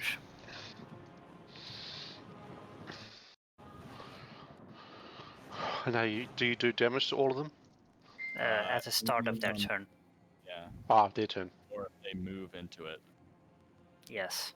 Or if someone moves them into it. Yes. So you should be blasting people into the tentacles because they do the same thing. Why not And they both? can restrain an enemy. Okay. This is just a dead room. Yeah, this is definitely an FU room. Okay. So Clink casts his spell Yes. and uses his bonus action to Blade Song. Wait, no, Silver. actually I won't do that. Silver, hold on. Ignore. Narwhals, you're very quiet. I'm also moving Cryptash Jr. and having him sting. Okay. 6 does not hit. Okay. Oh, right. The snake is dead. Right. Again. It's like the There you go. third death. I'm kind of sick of it at this point. Familiars are fairly fragile, yes. Yes. That's why they're familiar problem. that's why they're cheap to resurrect. Hold on, Dino, did you skip turns? Do they actually get skipped turns, or do Yeah, they just yeah, you have a surprise round because you were disguised, so they weren't actually expecting you to attack them. I think the question was that if it's a surprise round, doesn't do they do they take the yeah yeah? Did they take the damage from like the web or the? Yeah, they still Yes. they still have actual turns. They just can't take an action or movement or That something. particular enemy that was skipped was the one in the back room, so Yeah, so he did. He couldn't take damage from this. Yeah. Radiation. So Clink casts his spell. And I don't have a bonus action during this, do I? You do. Or do I? I'm wondering if I should Blade Song. I would only have one more left for the day. Might be a bit too early. Yeah, I'll hold on to it. Yeah, stab and run. Well, I can't stab because I have cast a spell rather than attacking. Yeah, he casts his black tentacles. Alright, that'll be me.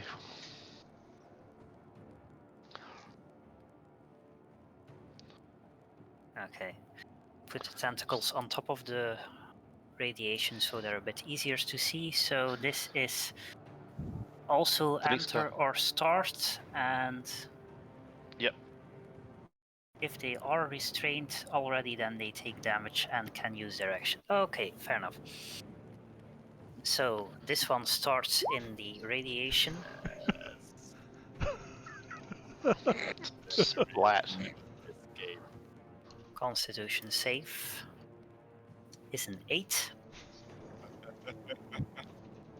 So it So he's takes. got one level of exhaustion. Does it take? Do you put the extra damage on the first one already? That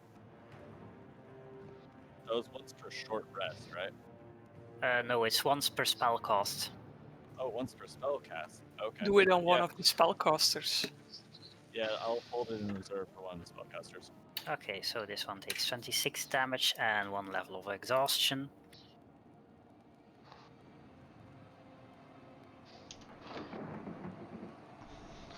Then roll again for the next guy. Why does this not? Sometimes this works, but sometimes it doesn't.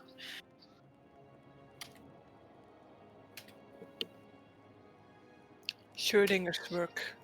Anyway, fair, whatever. Same thing.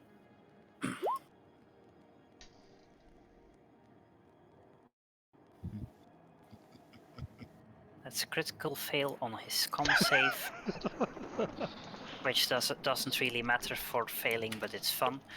So 14 radiance, exhaustion. Kivkash. So I will, for a change, throw a spear at that one starfish face dude that's still standing inside the tentacles. This one. Yeah, exactly. Okay. Pew. Wait, why aren't you doing it against the guy behind us? Because that one is going to be stabbed by Meg pretty soon, I guess. Yeah, Mac can handle it.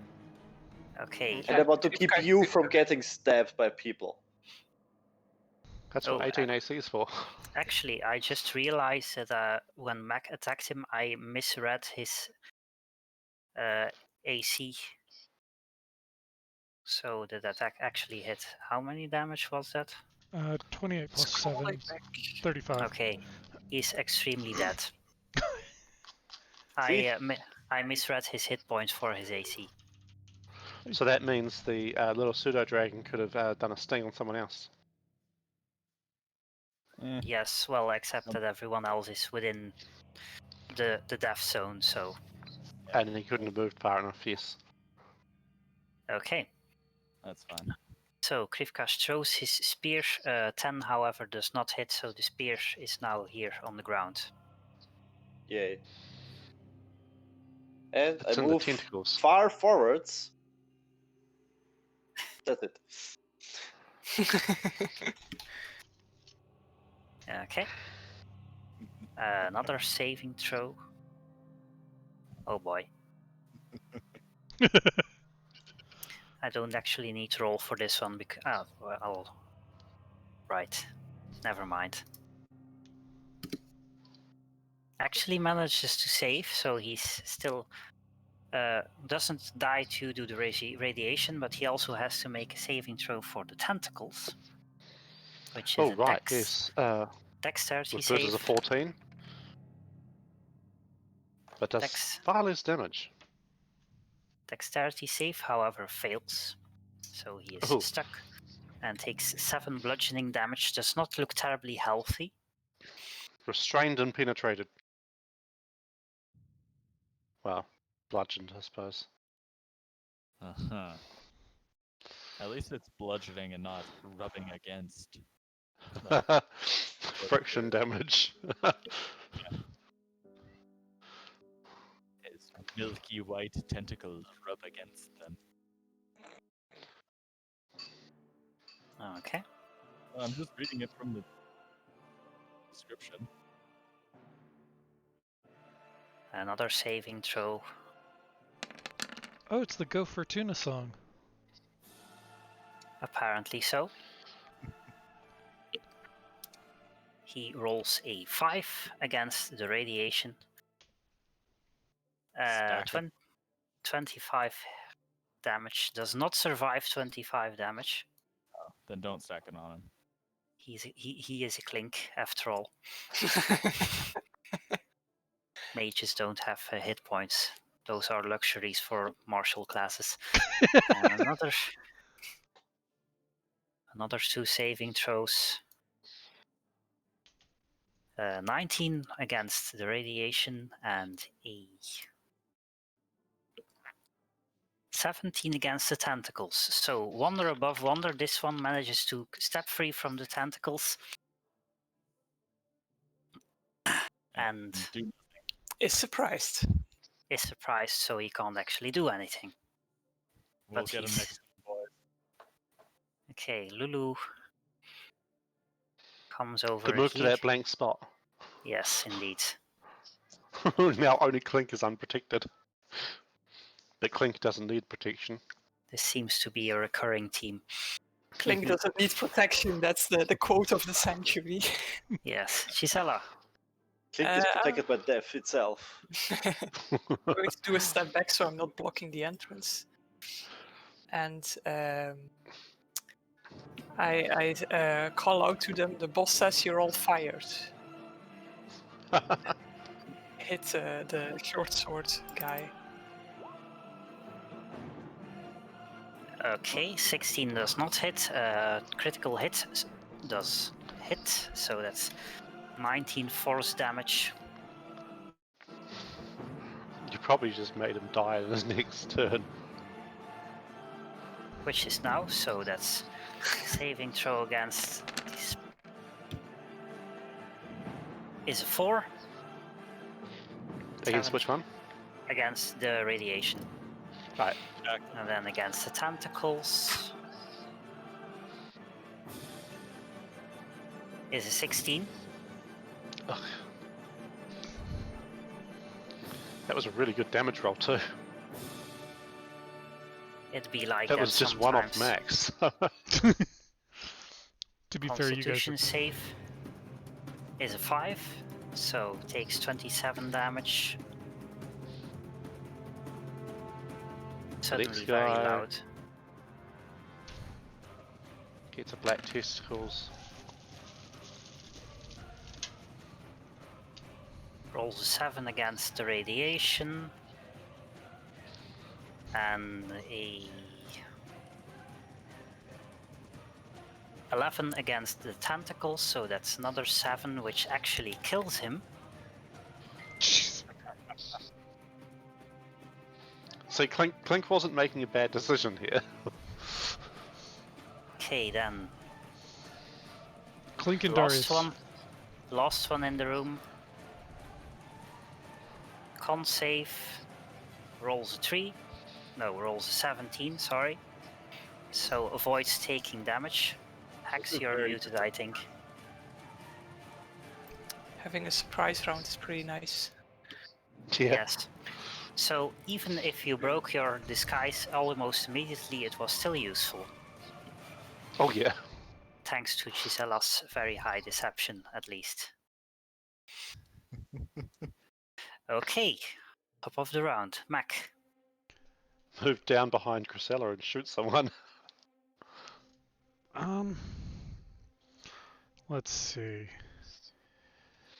Hold action to shoot someone after they open the door. Yeah, you know what? That might not be a bad idea. I'm gonna move to here. I am going to hide. I wonder if you can hide behind this entire train of characters. Technically, each one would count as half cover, right? Yeah, but I'm 3/4 cover. cover doesn't stack. Yeah, because Okay. otherwise it'd be 1/32th cover, 1/32nd cover. And then since there's a door right there, I am going to hold an action to attack any enemies that come through. In which direction? Both? Uh, So you I- actually see it. yeah, I can only see this door.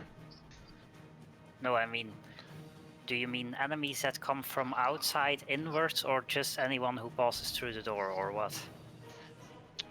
Anything that passes through the door in front of us. You should see the first shoot the first Okay. hostile you see after that door has been opened. Or, you know what, even if it's something that's behind us too. So, either locations. Either someone that came from the hatch, or someone that's coming from the door in front. Okay, as long as you know what you want to shoot, that's good. 26 is enough to be hidden, by the way, in case you wondered. Darius. Just do nothing. I am going to use thaumaturgy to open the door. This one. Okay. And absolutely exterminate anything in that room. Okay. The door swings open, revealing a corridor, which seems to end in a room where I think you can't see far enough to actually see anything. But there is Yeah. a door there. Well, no, wait, no, that looks like it might just be a corridor. It's hard to see from where you are. Hex, you're still muted, so you may want to fix that before you start talking. Yes. Okay. This includes my turn. Okay. This guy is dead. Clink. I vote we call this Death Trap Dungeon. But also, Clink is going to Booming Blade the guy, the wizard directly in front of him. Oops, that was supposed to be with fire damage. Wait, that was supposed to be with any damage. What? Somehow the damage on the short sword got disabled. Okay, well, 20 hits, so try to roll again. Yeah, that's with the damage. Okay, was that with Booming Blade or just normal? That was with the Booming Blade, which is what the thunder damage above was. Okay, so 8, 6, and 3 is 17. Barely still alive. Against his friend below him, I will roll my short sword again. Okay, 19 hits, so that's another 8 piercing damage against him. And I'll stab that other guy too. Whoa, how did I manage? Uh, Oh, it's -1. Wait. What? Wait, something's changed my my things to Dext, so that should actually be a 2. Yeah, so something changed it from my Black Sea Razor from Dex to Strength. Weird. Okay, so that and should so the have 2 hit should have- be a +2 on that, so it should be 11. Which misses. it should be plus Yeah, 5. Oh, it should be much higher than that. Yeah, so Alright. it should be a 14, but a 14 against this one? Against the bottom one. No, that misses. Well, Yes. clangs into his armor. And then, having expended my attacks, I dive backwards. Okay. And this I guy's assume- been bladed. Yes, give me a second. I was going to look at your... you fixed it already. Okay. Yeah. Weird. Yeah, don't worry. Weird. Okay, this one is booming bladed because more status effects. This one makes another saving throw.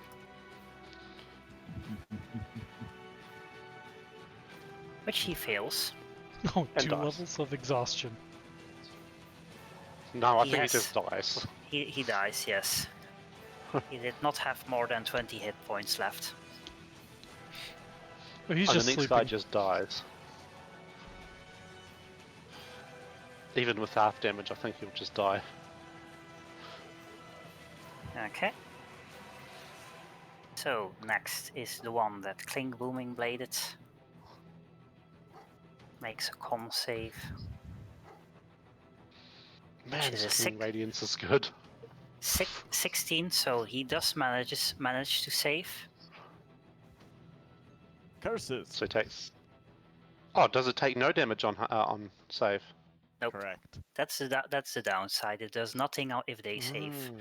which is payoff for the fact that it's absolutely devastating if they don't. Yes. Right, yeah. It's the same with my tentacles then. Yeah, most spells that Mind do you, permanent. my sorry, yeah.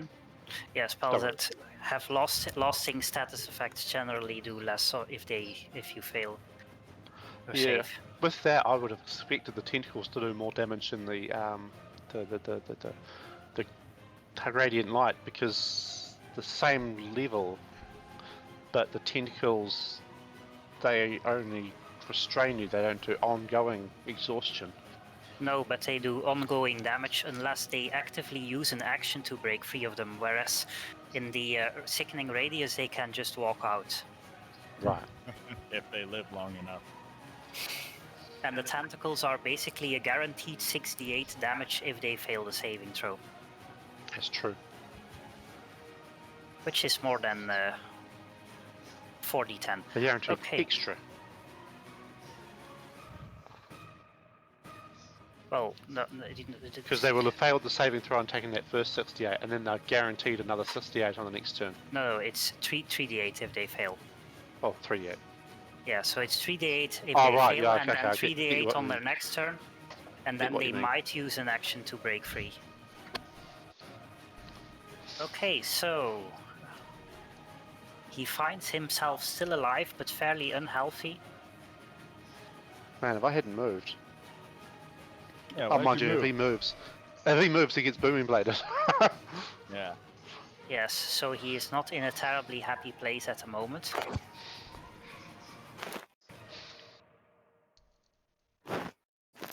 Um,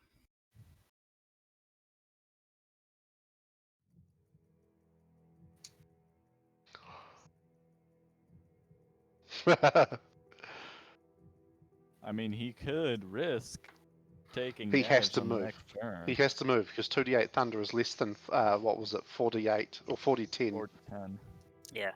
First, he's going to use a bonus action to cast Spiritual Weapon, which will slash at Darius but not actually hit him because he's inside Lulu's sphere. Then It just passes confused, through him. then confused he will try to cast Sacred Flame on Darius as well, which will also fail for the same reason. And then he will decide to step out of the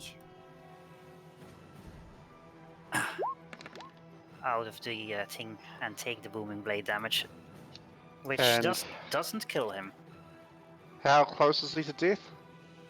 Very close. Then he can take a 4 slash from that too.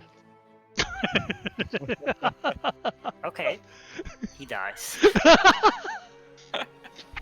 And falls over, of course. And so a spiritual weapon disappears. No, it stays it's- there. It's Oh. not a Useless. concentration spell, so it stays there, but Right. it does nothing, so I'm going to remove it for easy visuals. Okay, Krivkash. So, I move forward to stay in the way. Stomp on the corpse's head just to make sure. Bump, bump, bump, bump. And I will. That one green face dude at the bottom. But my pinks don't work again. Okay, This one. this one exactly. I tell him to be dead harder. Not Okay, very hard, it seems. makes a wisdom save. It will actually do less damage than he would have if he wasn't hurt. He isn't hurt. Oh, isn't he? This one is He the was in- only one who has miraculously saved against both spells. Jesus Christ. He, however, fails to save against the necrotic damage, so he takes 11 necrotic damage, turns partly black under his armor, ropes, whatever. That's racist. No, it's not. Wait, no, it's not. That's just Thinking that reverse it's- Michael Jacksoning. Thinking it's racist is probably racist. Okay, so that's probably your turn. This one Wait, wait. takes 3d8 damage guaranteed. Was it that guy's turn before? No, it was Krivkash's turn. Don't worry, ignore me then. Yeah. My brain so stopped working. roll damage for the black tentacles because he's stuck in them. And he dies. Battered to death by the tentacles. Flop, flop, flop, flop, flop, flop, flop, flop, flop. This one is also dead. This one Okay. starts his turn in the black tentacles. Yes, indeed. And in the... Okay, so first Constitution saving throw is a 15, so he manages to save. Does his luck continue? We shall see on his dexterity save, which is a 20. Jesus! Lucky bastard. This one is Tricksy. unfortunately wrecked. So this one says nope, nope, nope, nope, nope, and he runs to the door, opens the door. Now, remember the black tentacles are also difficult terrain. Are they? Okay, good to know. Yes. So that's 10 feet, hope- another Um, 5, and then he has 15 foot of movement left, I hope there's other people in that room. and then he uses another 30 feet of movement to dash, and you hear him disappear down a corridor. We're just going to leave these out for 10 minutes. Actually, Or that for the probably is a length of good time, idea. The 1 minute that they last, rather. Okay. The sphere lasts 10. Oh wow, okay. The tentacles Yeah. only last 1. Okay, So Lulu is how does the sphere do more damage? That's confusing. It's larger radius, more damage, longer time. But it doesn't restrain people. yeah. So No, the but sphere- it does give them the Exhaustion. exhaustion. Yeah, but the exhaustion doesn't prevent you from running out of it. Not No. until you have like three levels or something. Lulu Yeah. moves slightly forward, so Krivkash is still in the radius. Gisela, I think there's only one I can see. Top one I can see a little bit. I'm just going to shoot straight ahead. okay. 24 hits, 15 does not, so he takes 8 force damage from your butterflies that hit him.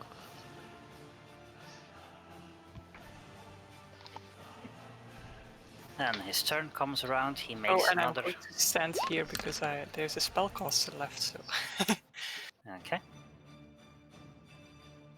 Constitution save, which he fails. So he takes 22 radiant damage and dies. The tentacles molest his corpse. Indeed. That's a fumble plot. Okay. The next It's an one entire room also of fondle slots. also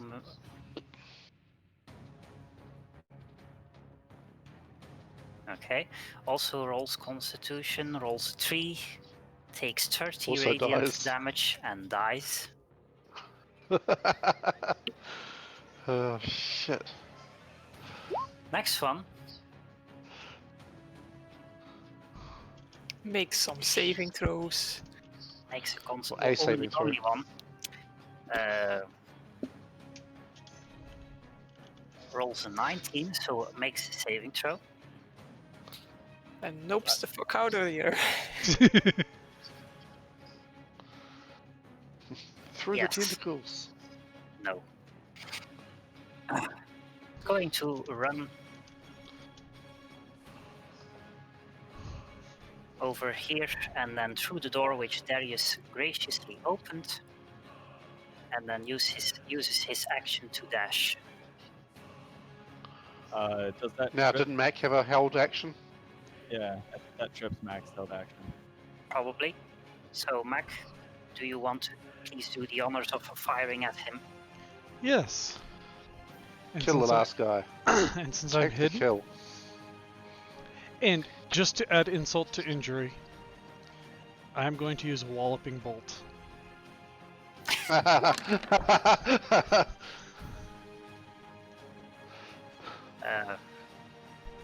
14 would normally hit, but he's going to use shields to deflect that.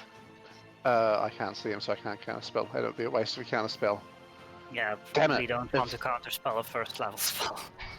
No, but it would be hilarious because A, he would die, but B, if he'd been knocked over, his dash adds 30 foot to his movement speed, and it takes half your movement speed to stand up, so he would lose all of the rest of that 30 foot of movement to stand up again. No, dash doesn't increase your movement, it lets you move your movement again. Ah, okay.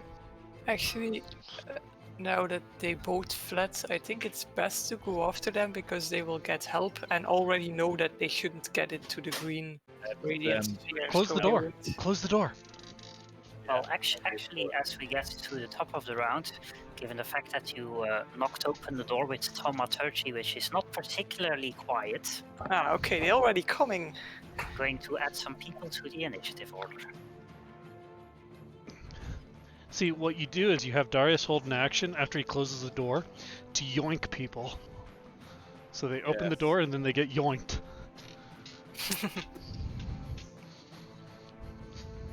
So, back.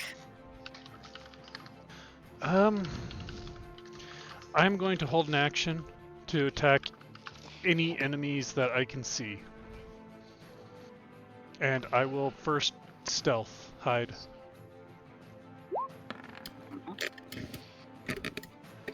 Okay. Just You are- before we start this bit of the combat, do you mind if we have a very, very short bio break? Sure. Because we haven't had one Although- yet. Although it's also very late, so it might be easier to just Yeah, just Yeah. stop the sec. end the session here. Probably. Oh, well, if you want to do that, that's fine. Yes. Yeah. I'm like Sure. holding Not yet. myself, barely holding myself together right now. So Yeah. So, is everyone free next week? I think so. Yep. Yep. In theory,